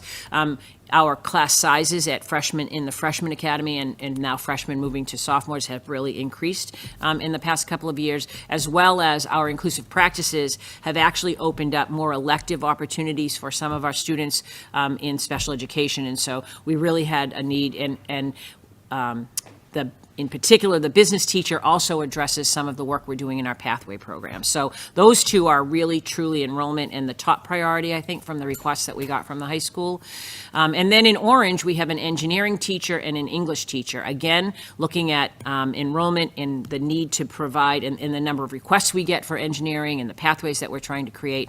But those are going to be funded through the school choice revenues that we collect. So Jean has identified that we have enough funding available in that revolving account to support these 2 teachers. So they weren't direct hits. They're actually, you'll see the money is a 0 on the orange sheet. We're going to utilize school choice revolving account to fund those 2 positions. And we're confident that we're not going to have an issue with that going forward. Our school choice revenues are pretty robust. So, and then finally, the special education teacher and the transition specialist, again, special education positions designed to support some of the returning students from the tuition. So reallocation of those tuition savings. So while it's not making our budget go up, we're just utilizing funding in a different way, but they are added positions. And a Cities Connects coordinator at the high school. We've done a lot of thinking and talking and working, and I think you heard, if you were here for the earlier presentation, the City Connects ratio is 1 to 400. They also, we think moving into the high school, feel it's best to concentrate on one cohort. We've identified this rising sophomore class as the cohort that we would begin that work on. We already have Freshman Academy established that does have some student supports and some current teaming going on. I believe that, and I don't want to speak for Mrs. Taylor, we've talked about utilizing the opportunity for training for the Freshman Academy people as well, but focusing our efforts this year for the first year on the sophomore class in terms of that. So that's why there's 1 position there. You'll see that there's an additional guidance counselor on the ESSER, which we'll hear more about, but that is specifically for the Freshman Academy. And so I think that is someone that might be able to participate in the training the same way, but again, we're still in the exploration stage and we still have a lot of thinking to do about some of those things.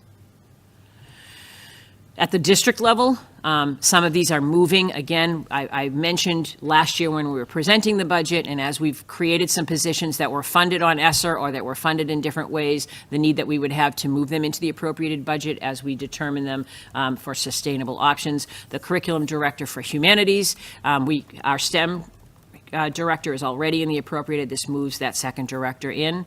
We created a director of EL learners last year.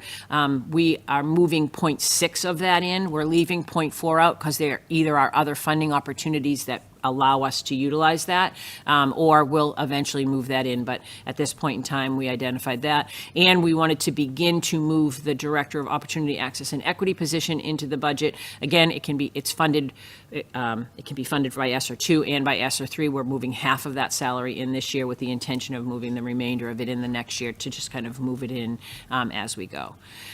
We will continue to have the two additional nurses, in addition to the staff that we had currently. Those will be funded, one through ESSER and one through another grant that Ms. Elder has gotten through, I'm not really sure where. There's a lot of grant money flowing in and out. We're adding 2 positions for building subs. These are falling under the special education tuition savings. We're utilizing those subs to travel. So our 3-year evals are scheduled at different buildings on different days. And currently, one of the places where really, as we looked into, how do we provide the coverage for classes when we need them, that's really an area where we are taking paras out of classrooms and out of supports and having them cover classrooms so that teachers can attend the meetings. And so we worked out that if we hire 2 building subs, they will work and travel from building to building on the day that those 3-year evals are going on. It will eliminate us having to pull paraprofessionals out of the classroom and out of their role to cover classroom teachers to attend meetings. And so that money, again, is going to be utilizing some of that tuition savings, and then an additional team chair within the district to run those meetings, and again, funded out of the tuition savings that are available. There were some. Do I want to stop at the staff and see if you have any staff questions before I go to the non-staff? Would that work? I think probably, rather than. Sure, Ms. Robinson. So just thinking about the new City Connects positions, is there any possibility to get more, another position at the high school, or? Yes, but I think honestly the model really grows from elementary up, and it's kind of newer at that secondary level, and so I think we want to. Certainly, we can continue to grow it. I think that as we look at the freshman academy, but the goal would be that by the time students are in their junior and senior year, if you saw the results of the longevity for the work that was done, most of the lasting outcomes take place at the younger grades and they carry up. And so it looks different, and we don't really know what it will look like. So we've been working with the folks at City Connects and talking about that. They do have it in place in some high schools, but implementation really was actually suggested we stick with one cohort to start and make sure that we figure out what that looks like and how that works. Okay, thank you. Yeah. Ms. Visnick. First, a comment. The building subs, if we had discussion about that at our last FNF, so if somebody wanted some background on that or some more background on it, as well as 3 special ed positions. The ordering here, I'm going to give my FNF report, but we voted last month to add those positions based on tuition savings. And so again, if people wanted more information about that you can watch last month's FNF recording. But and can I just, one of the reasons that it went to FNF as early as it did is because in the meetings that we had with building leaders, they said, we could really use another special ed teacher. It would be really helpful and we said, do you need it now? Why would we wait? Right. We have the opportunity through the grants to bring them in earlier. And we were we had a really great success in hiring. We've got some great people on board, and they were able to start now rather than no need to wait until September if we know it's a need that we needed to fill. So thank you for that. All right. Then I have a series of questions about line items on the orange sheet. Okay, go ahead. May I go? First, at Cove, the AIM line says we have -1, but there's no negative number in the cost column. Mm-hmm.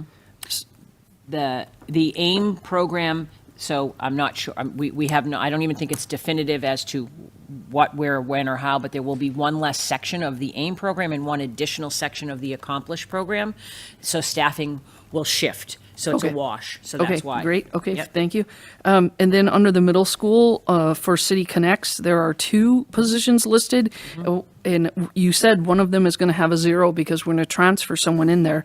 I guess maybe my question becomes, with the enrollment, I would expect, in the ratio that you presented earlier, I would expect 3 City Connects people, not 2. Right. Well, actually, it's 1 per grade Maybe level. 4, And yeah. so, but we're concentrating on grades 7 and 8, and investigating 5 and 6. So we haven't made Okay. a decision about that. So again, that cohort, that rolling in of cohorts and how we're going to bring it in, that was why. At this point, we're at a commitment for 7 and 8, but we're not necessarily at a, we're going to be working on that.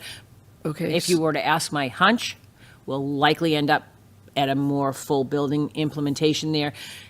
We have ESSER money that we can fall upon if we do decide to do that, but right now I wanted to be pretty clear about the things we were clear about, so. Okay, so then that is why we have the number 6 there on that Correct. sheet, because we have 7 schools, and then the ratio, even if we only put 1 at the middle, at the high school, So we have 6 there because that's pre-K through 8. We would have had 5 elementary schools, then the 1 that's an additional position at the middle school, and 1 is transferring someone from one position to another, and not an additional, that's a 0. Right, so 5 elementaries, the high school, just Yep. 1 at the high school, And we're 2 up to it's basic- 6. So it's 1 at every elementary school. Yeah. 2 at the middle school, 1 at the high school. And one of those 2 at the middle school doesn't count, because Correct. we're transferring someone. Correct. So I Yep. expect to see the number 7. 7, there's 1 on the high school. The 7th Oh, one it's is on on the a high school. different sheet, okay. Yep. Okay, and Yep. then and my last question is, what about pre-K? So a minute ago, you said pre-K to whatever, and then pre-K to 8, it says right up there on that slide. I Yep. clearly need Those to are requests wear my for- glasses when I look Yep. up there too. What about McEwen? Do we not need a City Connects coordinator at McEwen? At this point in time, that's not something, I mean, again, we're looking at all of the different options, and that wasn't part of the research or part of the plan right now. That doesn't mean that we aren't looking for something for preschool, but at this point in time, they're not part of that, yes. Okay, thank you, thank you. Okay. So then I have the non-staff requests. So Essex Tech After Dark program, we know that we have 40 some odd students attending there. We know that our commitment to Essex Tech is that it's $5,500 per student. Our reimbursement from Chapter 70 money that is specifically reimbursed for them comes in. I don't have that number off the top of my head, but I want to say 4,700. There's a differential, so for the number of students that we have attended, we need to, out of our own budget, fund the $60,000. The $60,000 may go back down to 30, depending on the funding that comes in next year, but right now, that covers the differential between what we get reimbursed from the state under Chapter 70 funding for students attending the CTE program, and the agreement that we have for our After Dark program with Essex Tech in the afternoons. Special ed transportation, that is increased special education transportation costs. You'll see, again, that's that reallocation. We're reallocating some of our funding from special tuition savings. So while we are, this hope is hopefully going to prevent Jean from having to do transfers all the time towards the end of the year when we're running over on our special education budget. We're estimating that we need about $250,000 more in special education transportation and about $120,000 more in homeless transportation. I know that at our last F&F meeting, we made some transfers because we know that we're getting there. Where transportation is going, I do not know. I mean, the costs are extremely high. These are runs that we do not do. We contract out the most of the special education runs and the homeless runs. We are thinking about and looking at what could we do to be able to provide the transportation services ourselves, which could control some of those costs. I'll tell you right now, we're hoping with a wing and a prayer that we have enough people to drive tomorrow. So, we know that we're in a struggle. We know that that's a problem. We're trying to find some creative ways to create some backup drivers, and some of those things, the question about vehicles, do we have, that would be there. I think we have some extra vehicles, but I think it would also require increasing our our fleet. So we just know that we're in a quandary, much like a lot of other communities. I think we're fortunate that we do have our own transportation right now because we're able to kind of at least control some of the costs. It's kind of the Wild West out there in terms of when you need to find someone that will drive the route and that will take on the contract, that they price it to you and you get bids and you pick the best option that you can find. And so that's been very costly for us this year, something that we continue to work on.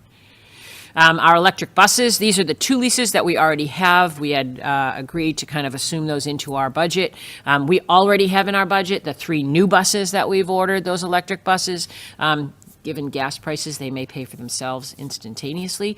However, we will have 5 electric buses, and we needed to move $50,000 into the appropriated to cover those leases. Rubbish and trucking, I thought the name is a little off base, but we wanted to know, we wanted to address efforts at sustainability and efforts at what we're going to do within the district to increase what we're doing and identify efficiencies and provide opportunities. In working with Jean, and Jean, feel free to jump in at any time.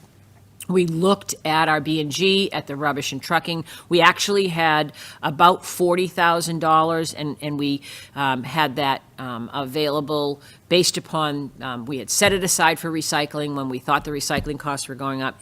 Anyway, either way you look at it, we have about $60,000 that we've earmarked, an additional 20 in this line item for any efforts that we might come up with, if it's composting, if it's recycling, whatever it is that we would need to do, but taking a look at making sure that we have reserve funds available for any efforts as we move forward.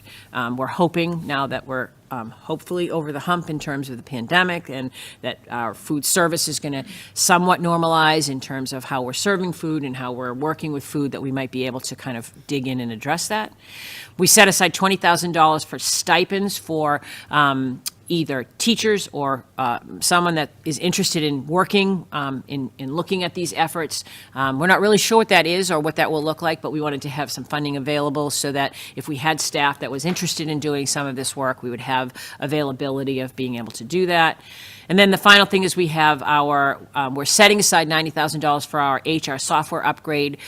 We are working with a new, the city is upgrading Munis to a new software. It's not new software, it's still Munis, but it's a new version. And that version allows us to perhaps pick up some modules that will allow self-service for our employees, for them to be able to go online, find out, be able to, right now we're still doing paper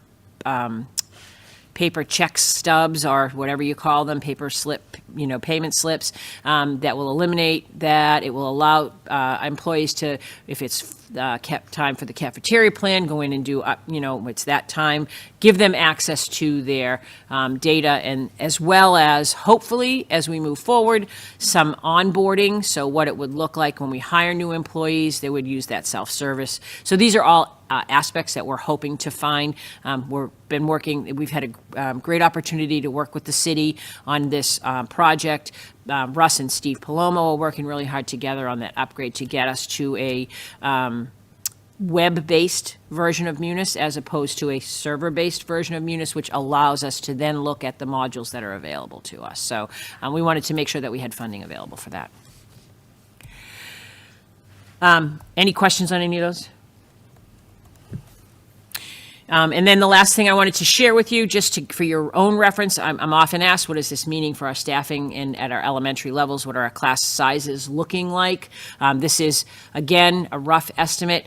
I want to tell you that our kindergarten registration numbers probably don't look like this. So we're in kindergarten registration. We have very few numbers. We're very low. Typically at this point in the year, we're at about 310 or 320. We're around 275 or 280 right now. We don't know if there's just a shortage and not a lot of 5-year-olds out there. We don't, we're upgrading our efforts. We don't know. We just don't know where they all are. We don't know if people are choosing to, do something in kindergarten. I don't know. But we've upgraded our communication. We spent this morning thinking about ways to get the word out, and we're going to continue to do that. I will tell you that at AIRS, we're pretty confident that they'll be close to that. The AIRS numbers are not off. And then in terms of the number of classes and sections, there, I think of all of our schools, AIRS stays the steadiest in terms of enrollments and what the numbers look like.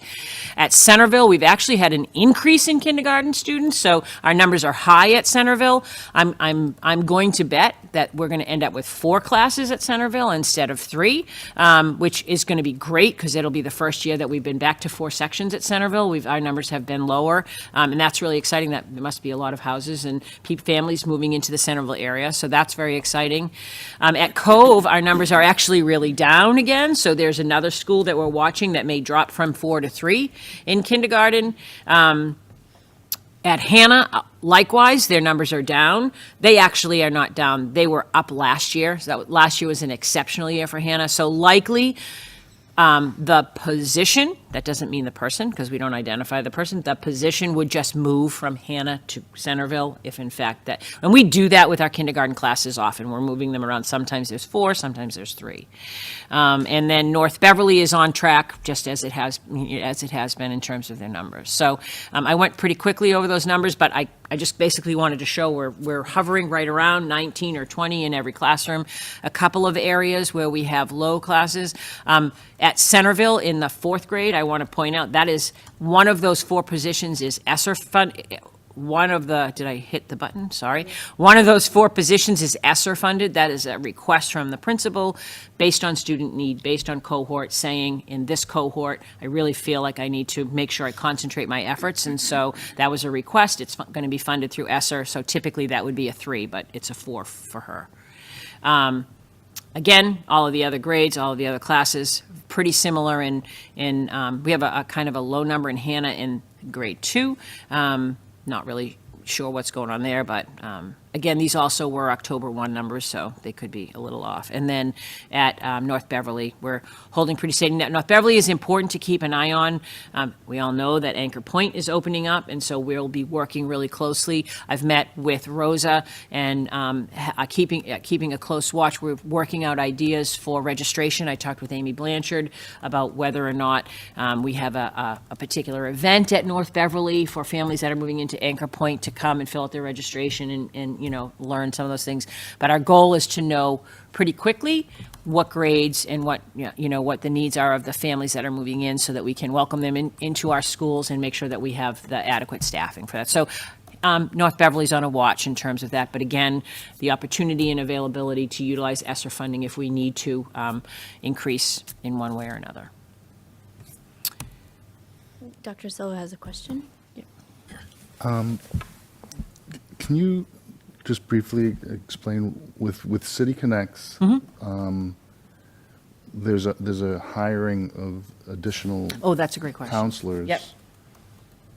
Why is it that, are there positions that exist where existing counselors cannot serve that role or Yeah, so it's a or very share some of that role? Yeah, that's a great question. The implementation of the program and getting it up and running would really require it being an individual position. So we are not eliminating school adjustment positions. We're not eliminating guidance. This is an additional position to be able to, because really what they're coming in to do is serve as the person who's organizing and providing that systemic model, rather than direct service to students. We don't want to take away the people that are already doing that. We want to organize that. Will there be a shift and change over time as to what that looked like? Maybe. But in the first 3 years of implementation, it really is a standalone position. So will the personnel decrease over time? That will depend on whether the need does. Again, some of these positions are based on need. We're coming off the pandemic. We've been working really hard to build up the amount of staff that we have so that we're responsive to the needs that we have. But, I don't know. I will say that the commitment of the 3 years to be able to do that is really important, and also the training that goes into it and the work that's done. So we're not doing the data collection right now. We don't have a database, and we don't have a database of community resources. We only know they exist because we have great school counselors who know how to access them. But this gives us that ability to have that all. And one of the things we've been struggling with throughout this whole thing has been that we don't have that organization. How do we put that together? And I think all schools are struggling with that, but after the pandemic, even more so. And so so one of the questions that I thought you were going to ask is, will they be outside people that come in, or will they be inside people? What we're going to do is post the positions, open for anyone to apply. Some cases, it may be that the sitting school adjustment counselor applies for that City Connects role, and we would then hire a replacement for the school adjustment counselor. In some cases, we would be looking for someone to fill the City Connects role, and the school adjustment counseling staff would remain the same as it is. So When you say the need is there, just to try to quantify what that need is and how many students represents that need. the need for. You said the need for. So the City Connects Connects. person's coming in, and the number of students is 4,700, because that's our goal. All right. Our goal is that we're Okay, addressing. so it's to address all the students. And we at this point, we're in a very reactive model, right? We react when someone has a crisis. We react when a family has a crisis. We react when, we feel like we need to look for supports for someone, as opposed to looking at that whole child. So this is an effort to change, to make an adjustment to how kids are Yep. taught in the school system, in terms of. Yes, how we address the how you whole address it and wellness measure needs it of and- children. yeah, Yep, Okay, yep. all right. Were there other questions? Ms. Visnick? I'm wondering, when you showed the elementary school class sizes, sometimes we have two sets of numbers because we have children who, I'm not going to get the, please help me. Include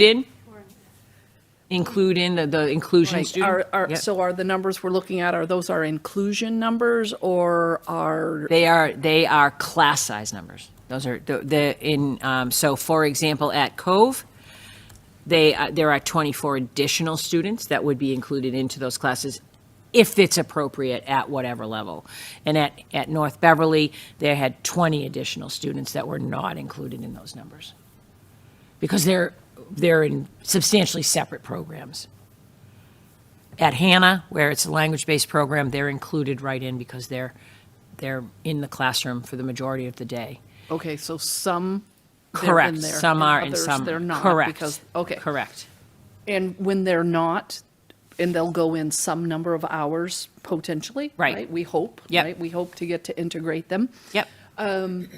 Is that number somewhere on that sheet for that Not on school? this one, no, but it's Okay. on a different one that Donna sends out. Okay, It's not I on this just- one. These I are, was- these are, what would Jean call it? Superintendent math. This is superintendent Okay. math around, around some of the class sizes. So really, the total number of students then in the school, is that, if I really could see that far and add up those numbers? Well, they are, because in Cove and we put them in. So we put them in here. It included the 24, that 397, and in North Beverly, we included the 20, so the total school numbers are right there. Okay, thank you. Yep.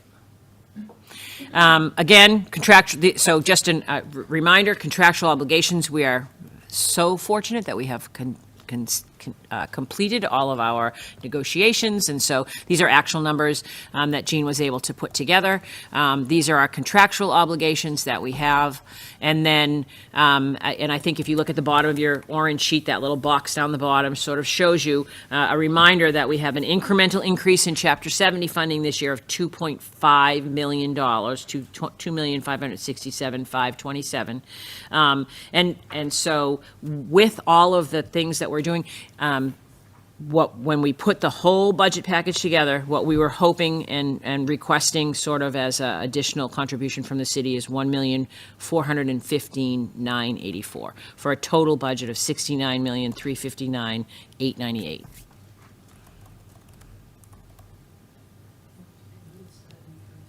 It's a 2.15% increase. Yeah, well, I only know that because we're working on that. Yeah. I'm going to call myself, and I wonder if Ms. Sherburne, can you compare that to the financial forecasting activities?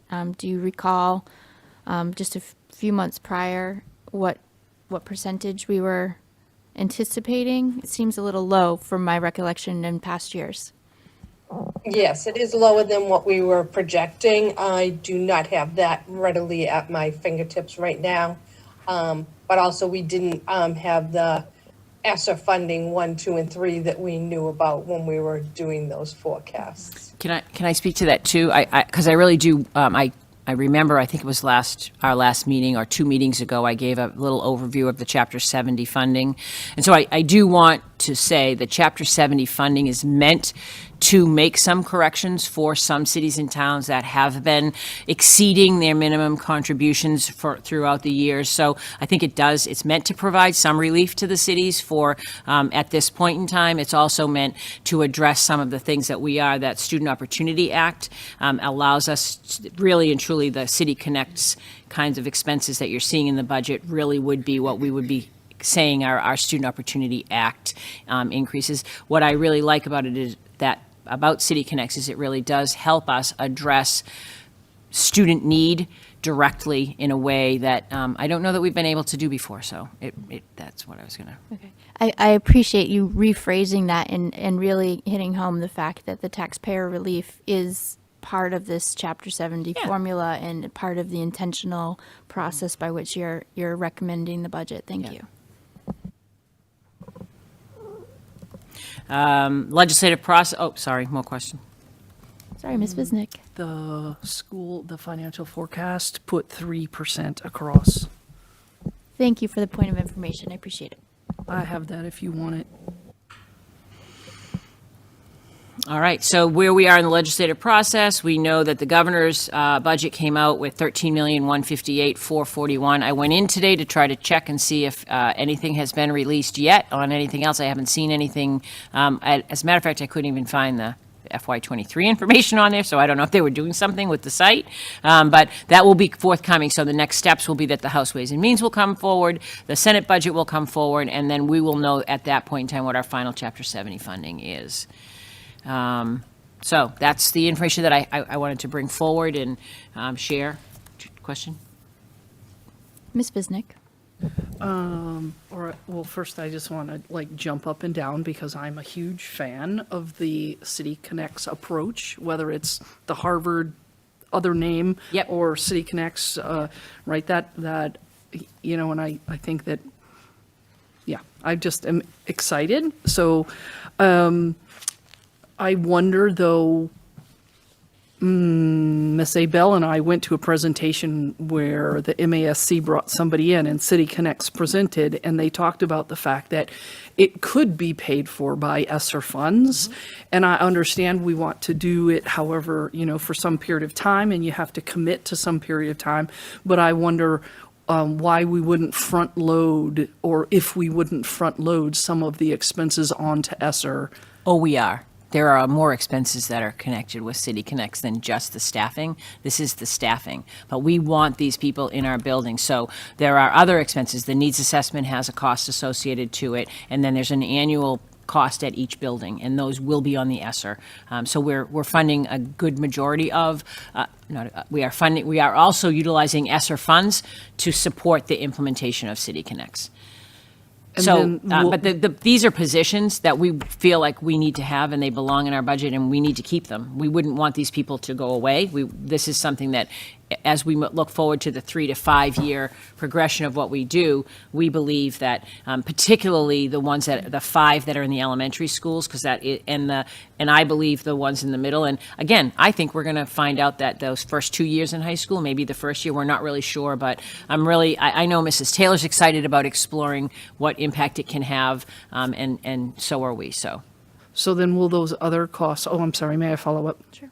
Will the other costs eventually decrease, or will they need to be folded into our operating budget? Great question. No, they decrease. So the first 3 years, there's a certain set, and there's a substantial decrease. Those are really the training, the implementation, and then I think beyond 3 years, it's really just probably like a license to use the MyConnects software.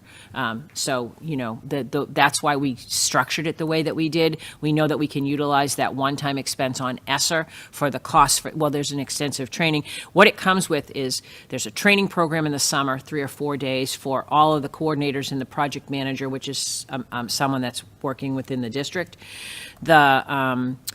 And then ongoing, there's coaching that's available for each one of the principals and the City Connects person that goes on throughout the course of those years. And so, and there's ongoing trainings. There really is a lot that's involved, and that's all rolled into the implementation costs of those first few years.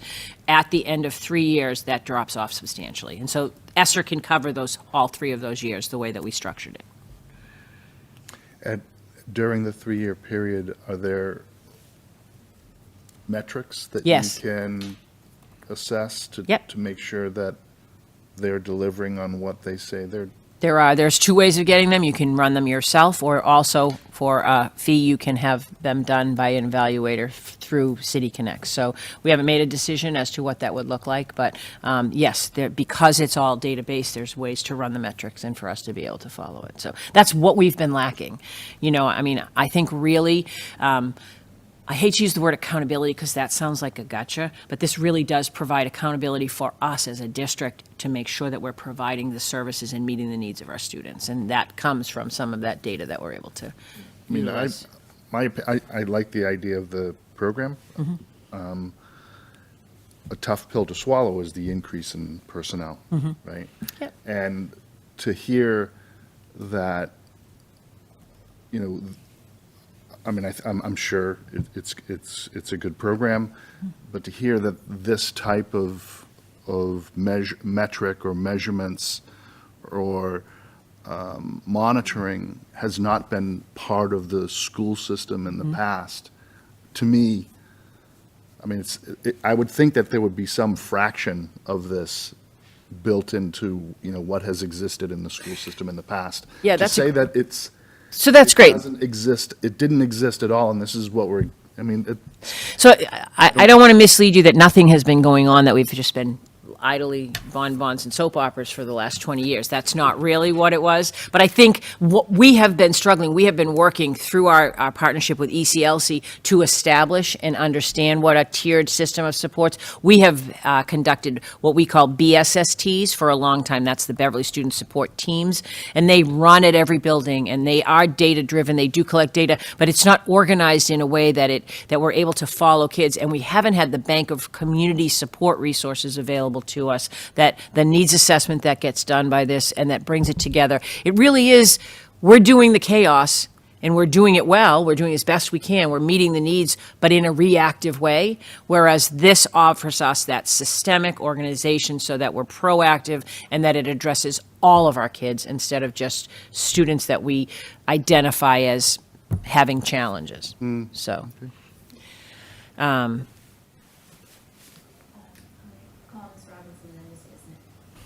Okay, thank you.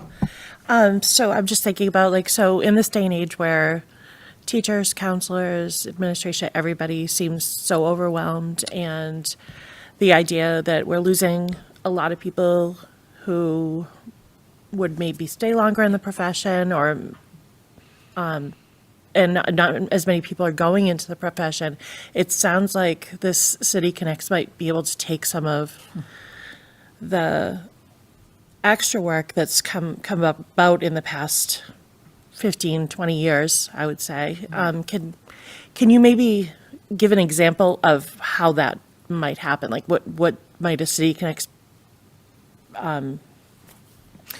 person be able to do? Employee So thanks. be able to do? I can try. Again, we're Yeah. really in the exploration stages, and so I don't really know too many things. I will say that I reached out in my research about the program. So Salem actually has City Connects in place, and we talked to 3 different people, someone at the middle school, someone at 2 different elementary schools, and one of them happens to be, I don't know if you know, Sue Faria-Smith, who used to be a 4th grade teacher at Ayers when I was the principal. She's now an assistant principal at the Bates School, and so I had a conversation with her, and she was able to provide me with an assurance that she feels like, in terms of organizing it, it brought to her school what we in years past were grateful to get when we started looking at early literacy that way, right? When we began to look at early literacy as a tier multi-tiered system of support, and we were able to kind of do data meetings and talk about data stories and around the academic realm. This brought it, but it brought it at a larger sort of measure and at a wellness level. One of the things that I know that we believe and we hope and that we're hopeful for is that we hear from teachers all the time that they can't be the nurse, they can't be the social worker, they can't be the family outreach coordinator, they can't, and they're doing all of these things. And so this is an opportunity for someone to say, tell me what you know about this kid. What are their strengths? What are their weaknesses? I'm going to take that information. I'm going to go find out more information. And then I'm going to be able to have a conversation in that student support team. You don't have to go out and know all those things. You, as a teacher, you're going to provide us with what we ask you to provide us, but we're going to be the ones collecting all that information, and we're going to identify, and then we're going to say, here are some ideas, here are some things, and be able to bring that to the support team. I think in an idealistic way, that's what I'm hopeful that this process works like. I'm hoping that it takes off the plate of teachers some of the things that we haven't been able to do. So I'm hoping that it gives them someone that they know is that they can bring a piece of information to, and that person takes that and runs with it and is able to kind of do something with. Ms. Visnick, then Dr. Silva. I guess I want to attempt to address what I think are, pile on to Dr. Trocheck and attempt to address some of what I think I hear you saying, Dr. Silva. And more than 5 years ago, I went and started studying this approach. I went to Harvard. I took a long class.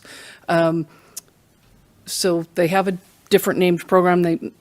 Ed redesigned, the Children's Cabinet, there's several different names. And I think maybe an easy way for someone to understand it is just, I think we all understand around this table, if we have a child who's sitting in their table, who's hungry, that child probably can't concentrate on learning. And that's a really kind of easy one. That's why we offer free breakfast.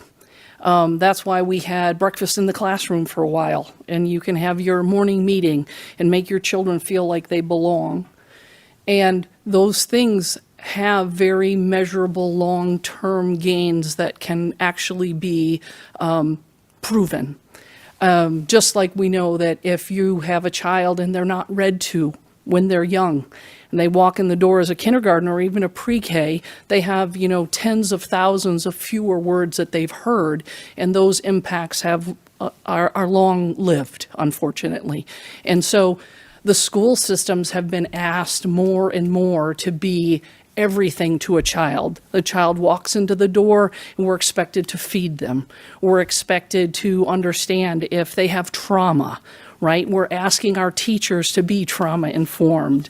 And again, if that child came to school having witnessed, for instance, domestic abuse, they can't sit in their chair and really concentrate and have a chance of learning. And if we look at our data, and to be brutally honest with you, this is exactly what I'm pursuing in my master's degree. And this is what my thesis will be about. Because it's not okay for education to say you get a child for 6 hours and we expect you to really change their trajectory in 6 hours, maybe even if we had them for 8 hours, if they stayed for after-school programming, when assume they get 8 hours of sleep, that's a big assumption, but the last 8 hours is really filled with a ton of trauma.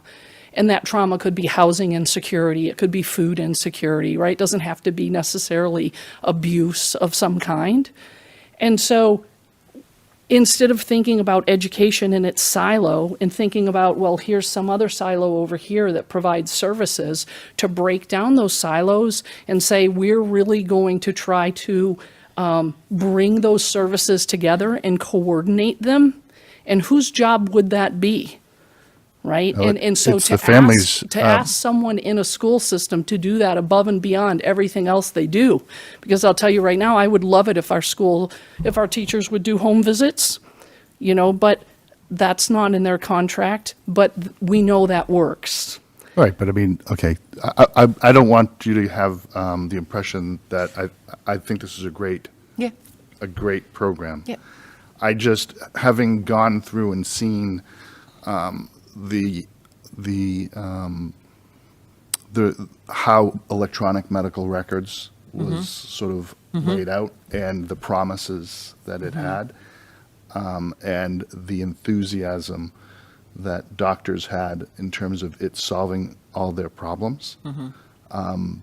There were a lot of bumps in the road during that process that needed to get through. So I'm just saying, I think it's great. Yep. But I would also say be cautiously optimistic to make sure Yep. that the people that are making the promises to deliver what you want in order to deliver better education, they're actually going to deliver it. Right. And I think And that that there's metrics, Yep. there's accountability, and that it just doesn't end up, being a cost Right. resource where Yeah. you're not getting what it is that you had envisioned. That's all I'm saying.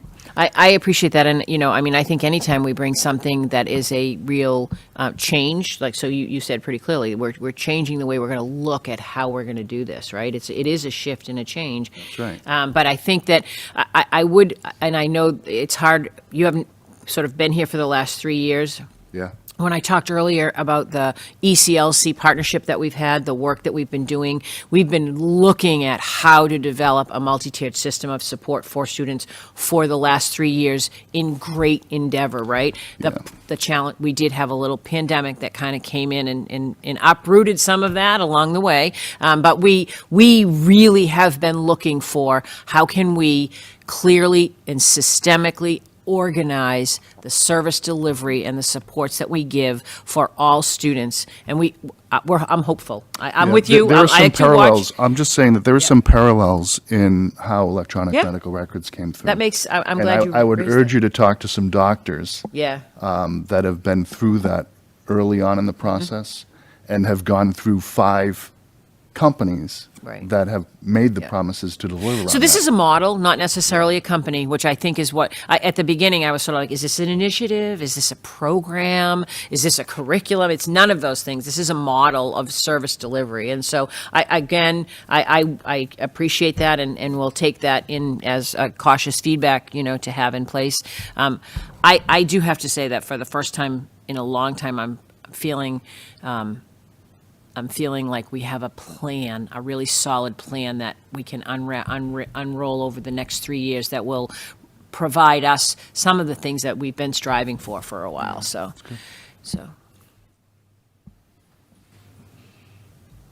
Okay. Go ahead. All right. Last thing, substitute rates. I think that, again, we've had 2 or 3 conversations at school committee, some at Finance and Facilities, and then some again back here. I was asked to kind of a lot of questions around how at the beginning we had that kind of moment in January when we were at a 50% filling of the substitute rate, and we were a little panicked, and we had administrators and other teachers covering classrooms. It sort of brought up the conversation about substitutes, and so I was asked to bring forward some data on that. So Mrs. Brown has worked really hard kind of compiling some of this data along with Jean in terms of what are the numbers, what are our fill percentages, what are the costs, what would it look like. So what I have for you tonight is some data. Between September and December, on an average, we had about an 80 to 85% fill rate, so to speak, of absent teachers. Those are classroom teachers. That's what we're looking at. And again, when we think about substitutes, there's really 2 categories of substitutes. There are daily substitutes. So you're a teacher in a classroom and you wake up and you have a fever and you call in sick, and we call in a sub to cover your classroom for that day. And then there are long-term substitutes. You're out on a maternity leave or a family FMLA or something like that, and we have a substitute that's coming in your classroom to cover your classroom for 6 to 8 weeks or something like that. This data is pertaining to daily subs and to daily classroom subs, teachers who are scheduled to be in front of classrooms of students. And so in terms of filling their positions is crucial in terms of supervision. Again, we hit that mark in January when we had that little uptick in the coronavirus, and we were barely covering 50% of the classes. We were really struggling to do that. Thankfully, when that sort of ebbed and flowed its way out, in February we kind of rose back up to that 75 to 80%, 75 to 80% fill rate. I was asked how many substitutes do we have. Technically, we have 32 substitutes on our roster, although we have been interviewing in the last couple of days, a couple of more, but 32 substitutes. But again, that's not every day. Some substitutes choose to only work Mondays and Wednesdays. Some only work Tuesdays and Thursdays. We encourage that because we're happy to have, strong substitutes, and we understand that for some people it's a part-time job and they only want to work on certain days. And we also, the average number of substitutes that we have covering a long-term absence in the district is about 13. That could be maternity leave, FMLA, some people are on leaves of absence, some of those things. So the conversation was turning to, are we paying enough? Do we need to pay more? What is our rates for substitutes? How does it compare with other comparable communities? We've had a number of discussions at the leadership level. We would love to be able to increase that roster and be able to say that we have 17 subs available on an average for daily work, right? Trying to find 5 or 6 more subs that would be able to come in on each day. So increasing in pay may have the result of attracting and retaining substitutes. We had some concerns originally about were other communities raising their rates and were our rates below them, and were we going to lose substitutes to them? I have data on the next slide regarding the salaries and the substitute rates in the surrounding communities.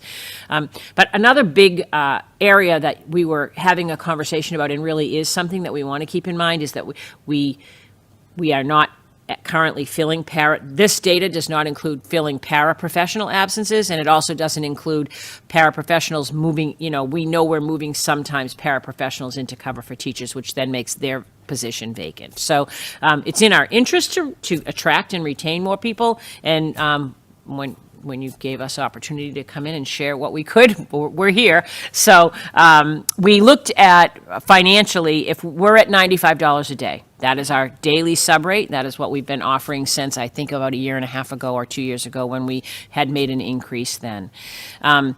Jean and Erin worked together to take a look at if we were able to bring in a few more subs, and if we were going to raise to that $110 a day, what would that cost be? They estimate that cost would run, and this was at the halfway point in the year, so this is like the half of the year, $36,000 to $40,000 for the remainder of the year, so that you can double that and say that it might be between $72,000 and $80,000 over the course of a full year next year if we were to do that. So that's what the impact at the remainder of this year would be, as well as how it would impact that FY23 budget. Jean has said she's confident that we have that money, largely because we have some unfilled positions, unfilled substitute. We're not able to get the substitutes in, so money that we had budgeted, it's still there, it's sitting in the sub line, and we're able to kind of access that. And I think, again, Jean, you want to weigh in on that one at all? Yep, you've got that right. Okay. I like when she confirms that I don't want to say that. So that's just the dollar figure at what it would cost if we were to look at, say, going to $110 a day. That was the number that we sort of picked. Quick question. Yeah. Sorry. How many hours a day does a substitute work? 6. Well, yeah, they come, Jean, what's the hours? Substitutes report at 7, well, don't they almost work the full 7 hours? Yes. They work the full 7. They work the full school day. So it's 7 hours. And any free time? Well, everybody gets 30 minutes for lunch. I'm not really sure. So if they're subbing for an elementary teacher, they're going to have the same amount of preparation time that is allotted for the teacher. I do believe at the high school that sometimes they might do move from class to class, so I'm not exactly as sure at that level. Okay, thank you. Ms. Bisnick? Right, so we've talked about this a lot at FNF, and I think we've talked about it at one of our other committee of the wholes, and I think there have been concerns about, are there even people, quote unquote, out there who want to substitute based on COVID and people leaving the profession. And I have said many times that I think we owe it to our students as well as to our staff to try to attract more people. And based on the fact that Jean has given us assurances that we have this money, I would like to make a motion that we approve the pay increase from 95 to 110 per hour. Per hour. Per day, sorry. Woo, I know, sign me up, right? Per day. We would for sure get some people then, right? Freudian slip So then, sorry. Ms. Visnick has made a motion to approve an increase in the daily sub rate from $95 to $110. Is there a second for that motion? I'll second that. Thank you, Ms. Coelho. Do you want to see the surrounding community before Yes, you? please. Okay, yeah. Okay, so Yeah. we'll continue our discussion. Yeah, Thank you. Sorry. So these are, so we did do some research on the surrounding communities, and you can see they're largely around 100. I'll tell you the reason that we had suggested 110 is because everybody's inching up day by day, and I think we would like to kind of get to a number that we're comfortable with, that we can afford, that we think we could also be consistent at for a while. And as well as attract maybe some people to our district if that pay differential, makes a difference to some people. Lynn is not on here. Lynn is 150. I'm going to call on myself real quickly. Having been on the committee when we raised it to $95 an hour, I think we were being conscious of the minimum wage as well, and wanting to be competitive to other part-time opportunities that are available in our community that perhaps, I don't want to make a value judgment on what's more work and what's less work or anything like that.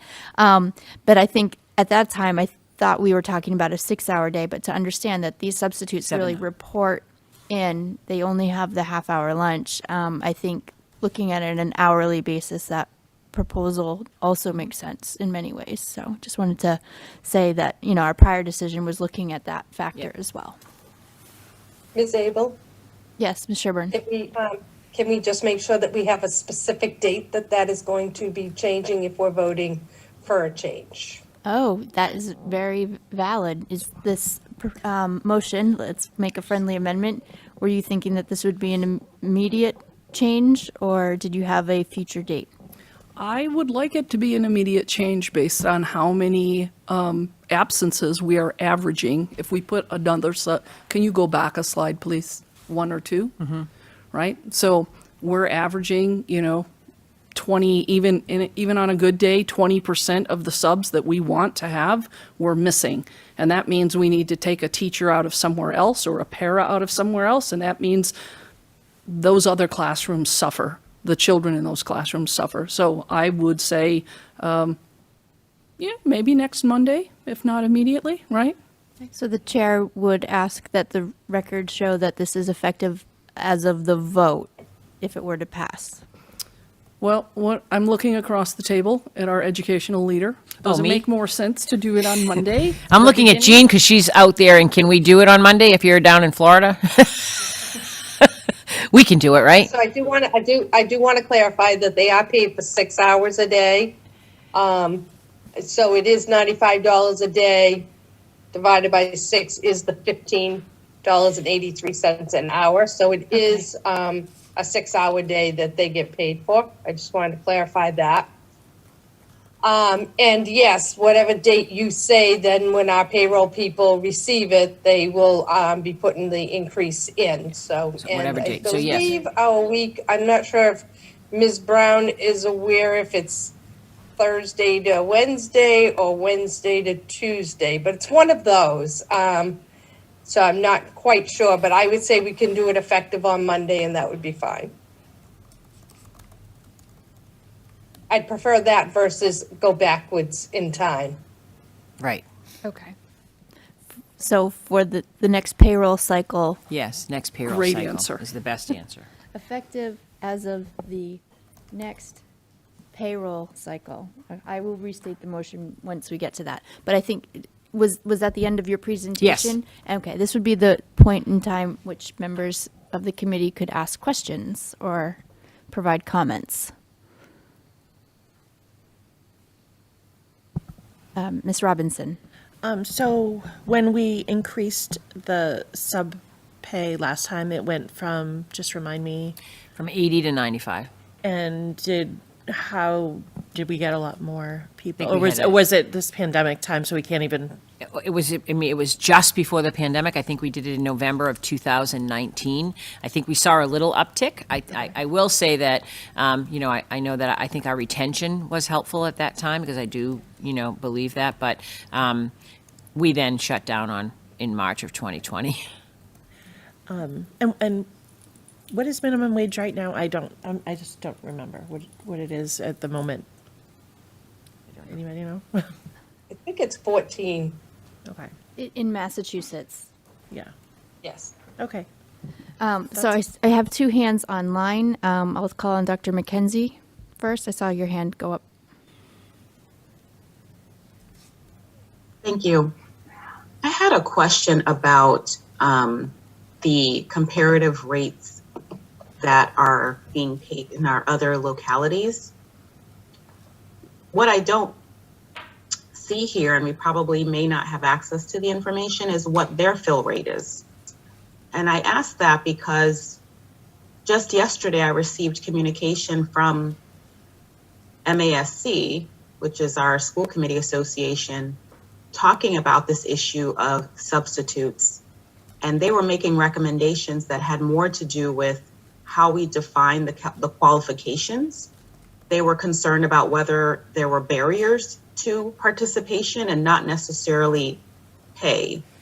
And so I'm just concerned that if we match these other rates, which seems to be perfectly reasonable thing to try to do, if we still have the same gaps in supports, then what would the alternative be? And do we, to circle back, do we have any information about how well these other districts are filling their rates for support for substitutes? And I'm looking at Erin. We didn't collect. No, we did not collect their fill rates, but I can say anecdotally that in my gatherings with my colleagues, superintendents across the area, it's a problem everywhere that everyone is struggling with the fill rates in terms of that. I also want to be clear, I don't think we would do anything in terms of raising the rates in isolation. We're continuing our efforts that have ongoing in terms of expanding where we're advertising. I think we just did a mini campaign where we sent some advertising out in a number of different directions. We've been working actually with some information about how do we engage families within the district and parents in the district that might be interested in doing some of this work. We had a flyer dissemination around opportunities, thinking about opportunities to work within the district. So we wouldn't do this in isolation. I am with you 100%. There are a number of other avenues to be explored as well. But I do think, at this point in time, making sure that we have a competitive rate and is also a strategy that would help us. Thank you. Mayor Cahill has had his hand up. Thank you. Thanks, Madam President.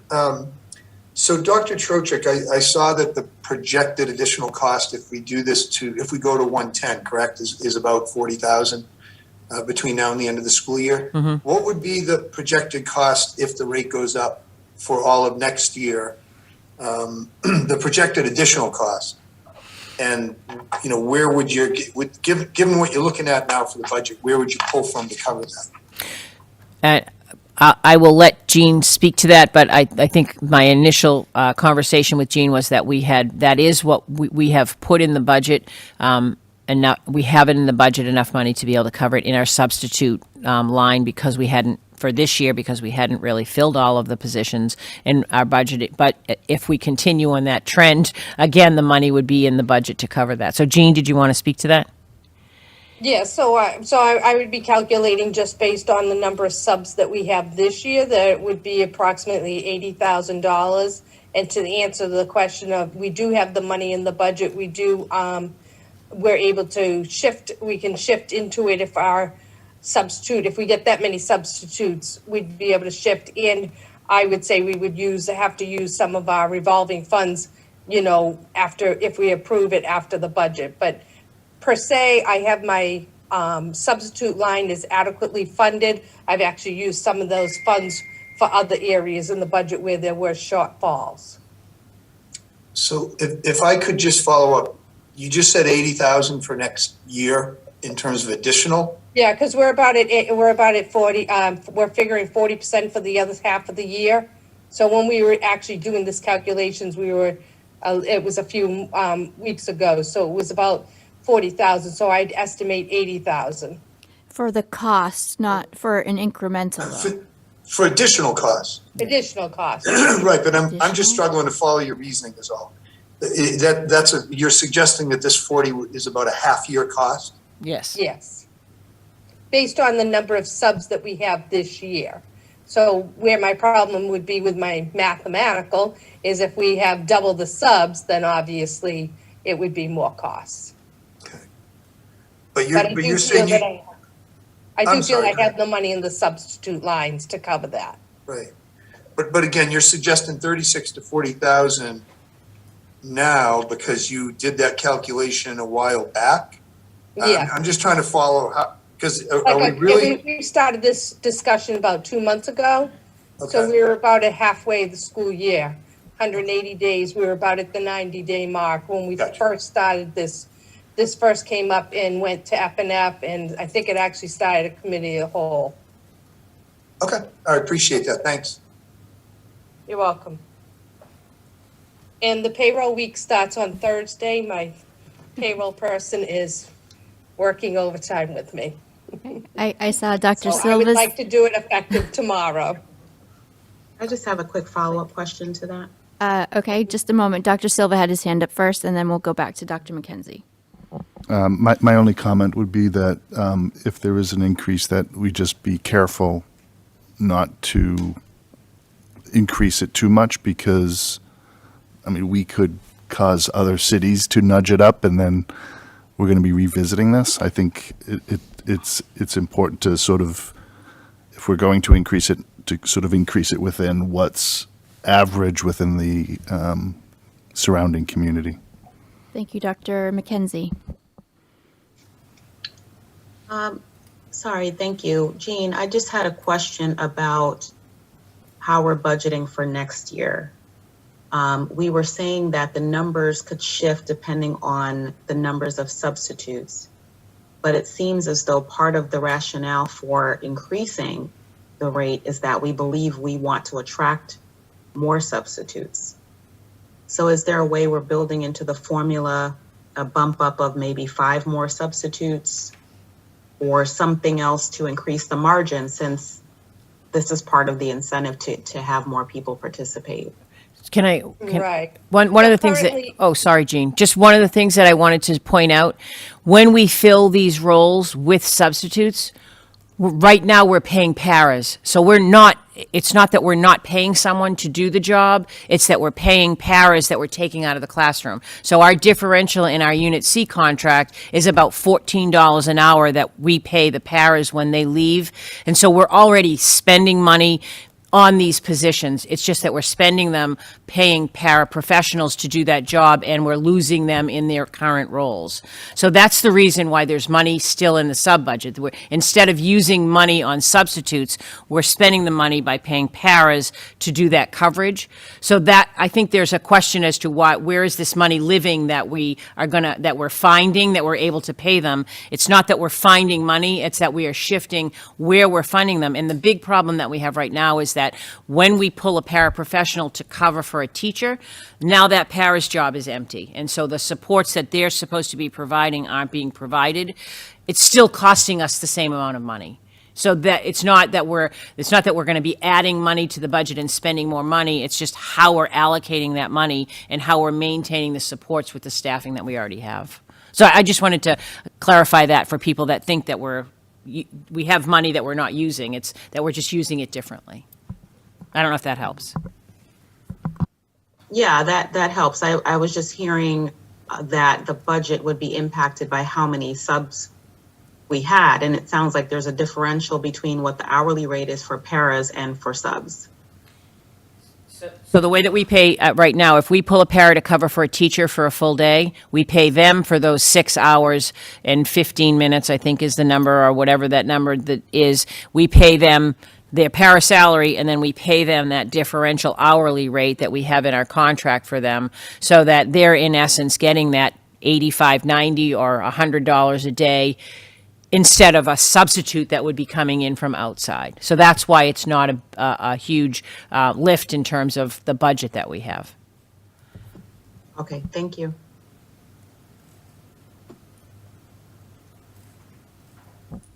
Okay, I don't think I'm seeing any hands. And I think, Ms. Sherburne, you clarified that you would want it as of the next payroll, which is tomorrow? Yes, the payroll starts on Thursdays. Thursday. Thursday to Wednesday, so. So let me, If we're gonna do a new rate, I'd like it to be that on a Thursday. okay.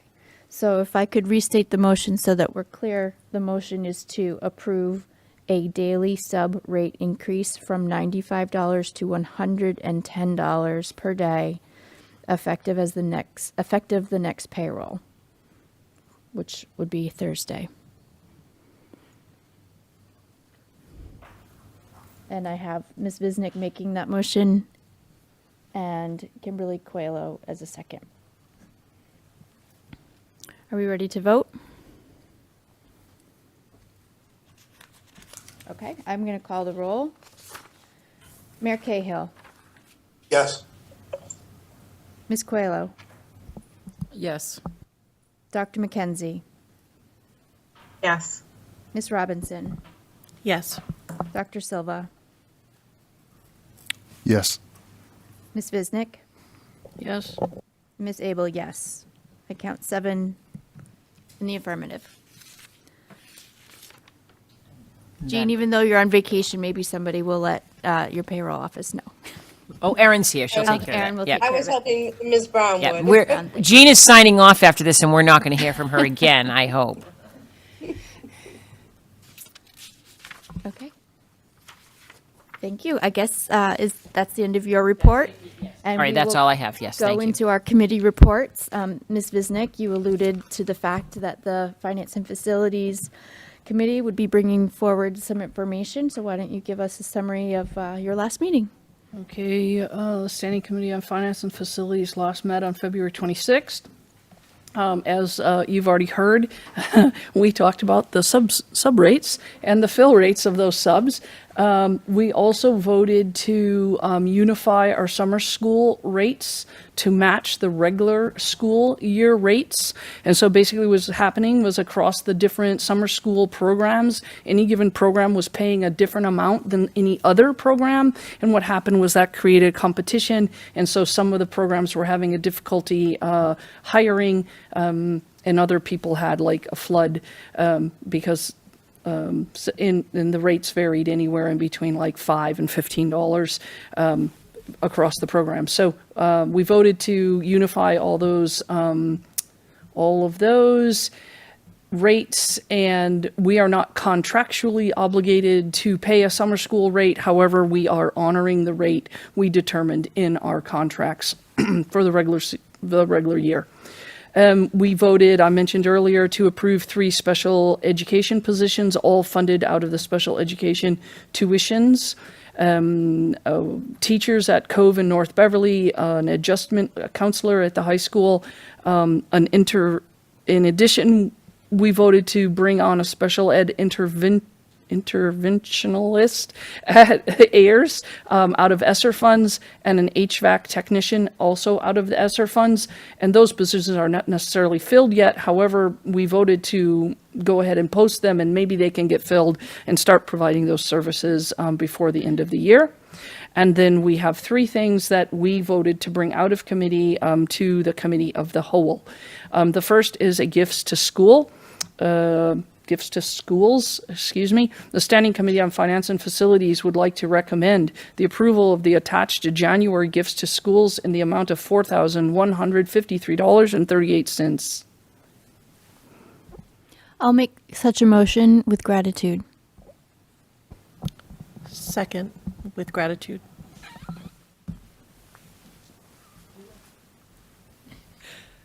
Ms. Abel, are you going to do the roll call? I will call the roll. Same order. No surprises here. Mayor Cahill, Yes. Ms. Coelho, Yes. Dr. McKenzie, Yes. Ms. Robinson, Yes. Dr. Silva, Yes. Ms. Visnick, Yes. and Ms. Abel, yes. Count 7 in the affirmative. Thank you.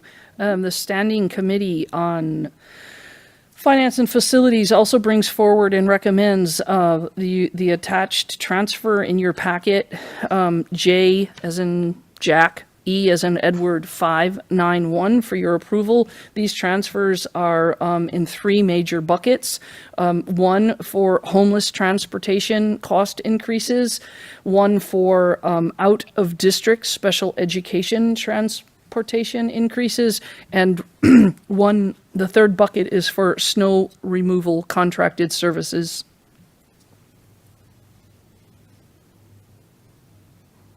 I'll make that motion. Thank you, Ms. Coelho. And I'll second that. Ready to call the roll? Unless there's any questions. Mayor Cahill? Yes. Ms. Coelho? Yes. Dr. McKenzie? Yes. Ms. Robinson? Yes. Dr. Silva? Yes. Ms. Visnick? Yes. Ms. Abel, yes. Well, 7 in the affirmative. Okay, sorry. Finally, the Standing Committee on Finance and Facilities brings forward and recommends the acceptance of the following FY22 grants. They're for the Beverly Public Schools, Department of Public Health.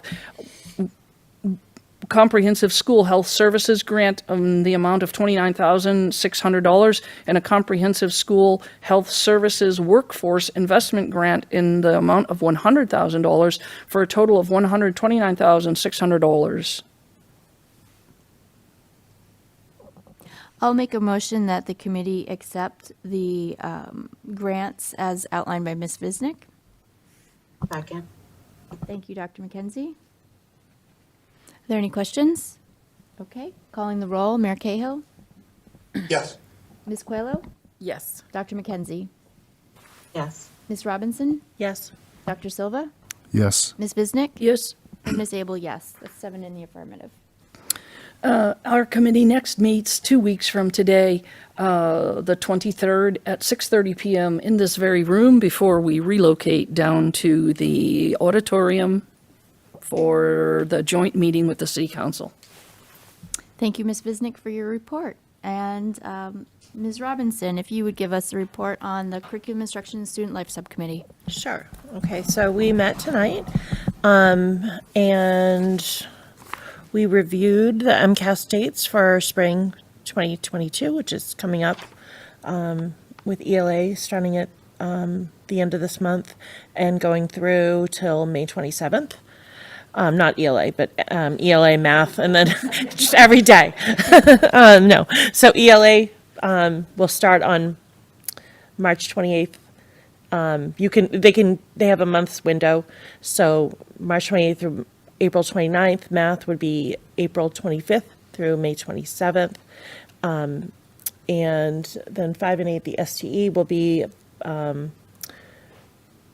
26th through May 27th. So anytime in that framework, and that's for grades 3 through 8. And then we'll be seeing the at the high school, ELA will be March 22nd and 23rd.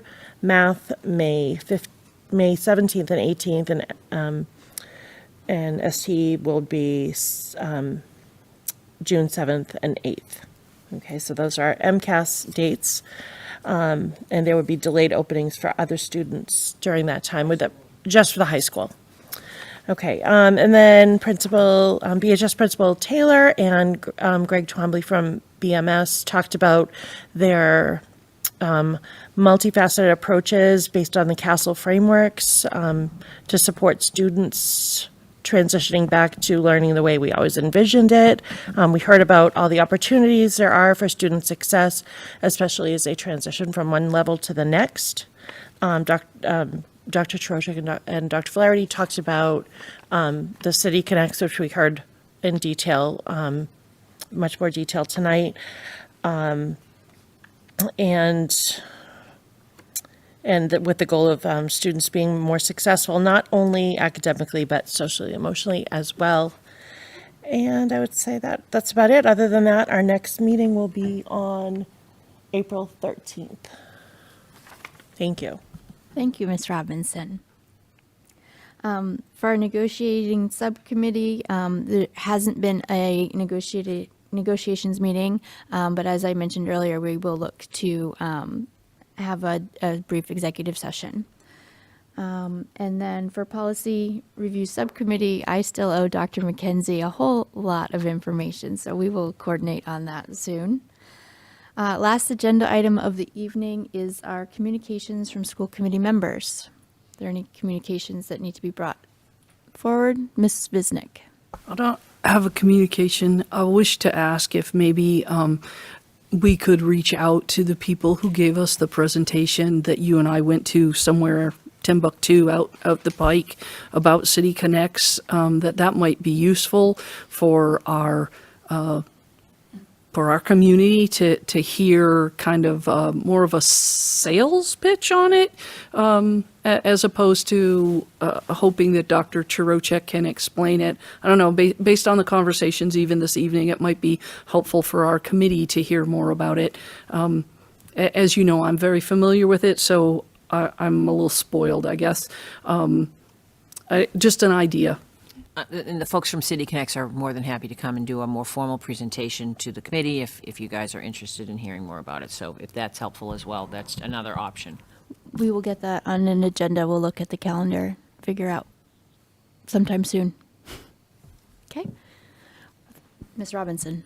I just had a few people reach out to me about the school calendar for 2022, 2023. They just wanted to, the questions were, what if there is no primary? Just So it's been officially set, so that's on, that is on September 6th is a primary day, so. Okay. All right. Right. And the other thing was the days before and after the winter holiday. There is no school before, and is there no, when do students go back in 2023? Pull it up, hold on one second. I just didn't want to answer incorrectly. Yep.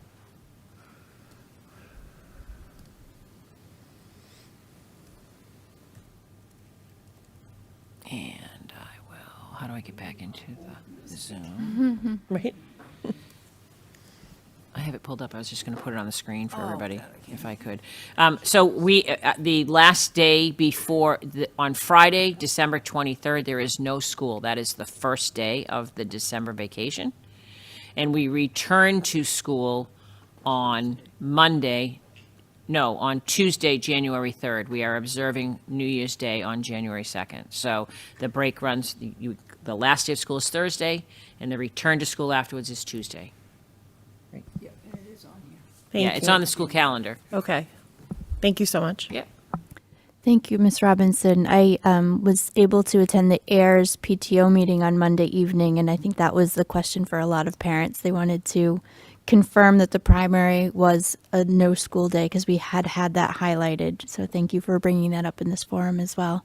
And also those decisions that we made around the winter break. So thank you. Can I also add that I've been getting a number of questions on when the last day of school is this year? And as long as there are no more snow days, even though it's snowing outside right now, we anticipate the last day of school to be Thursday, June 23rd, and it is a half day. That is based on we had 3 days weather-related cancellations during the school year. Right. And so that goes until April 1st that we would have snow days.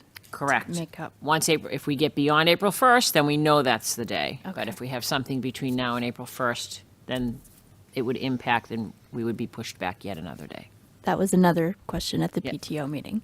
The communications that the chair would just like to report out center around the school committee's role in any concerns that constituents or parents or employees might have. And that would just be a reminder to work with your building leadership, whether it's the teacher, the principal, or the superintendent before necessarily engaging with the school committee person. I did receive a couple of direct communications that would have better been directed immediately to the building or to the superintendent. So I just wanted to remind all of us when we get those phone calls or emails, just to make sure that we understand that those should be redirected to our buildings. or to the classroom teacher or to the principal. And just wanted to make that, a part of the record tonight, just to remind our constituents. It's not that we don't care, it's that there's actually a chain in which people need to communicate their concerns, because we're ultimately here at the end of any process. Mayor Cahill, I don't know if you had your hand up. I just remembered to check. Nope. Okay. And Dr. McKenzie, I think we're at the point of the meeting where we could entertain a motion to adjourn. So moved. Thank you, Ms. Bisnick. And second. Thank you, Ms. Coelho. It's not debatable, but I do need to do a roll call since we have remote participation. Mayor Cahill. Thanking Mrs. Sherburne, I say yes. Okay. Yeah, from vacation. Ms. Coelho. Yes. Dr. McKenzie. Yes. Ms. Robinson. Yes. Dr. Silva. Yes. Ms. Bisnick. Yes. And Ms. Abel, yes. 7 in the affirmative. We are adjourned, 9:28. Thank you, BevCam, as always. We appreciate. Okay. Good night, everybody. Have a good night. Okay.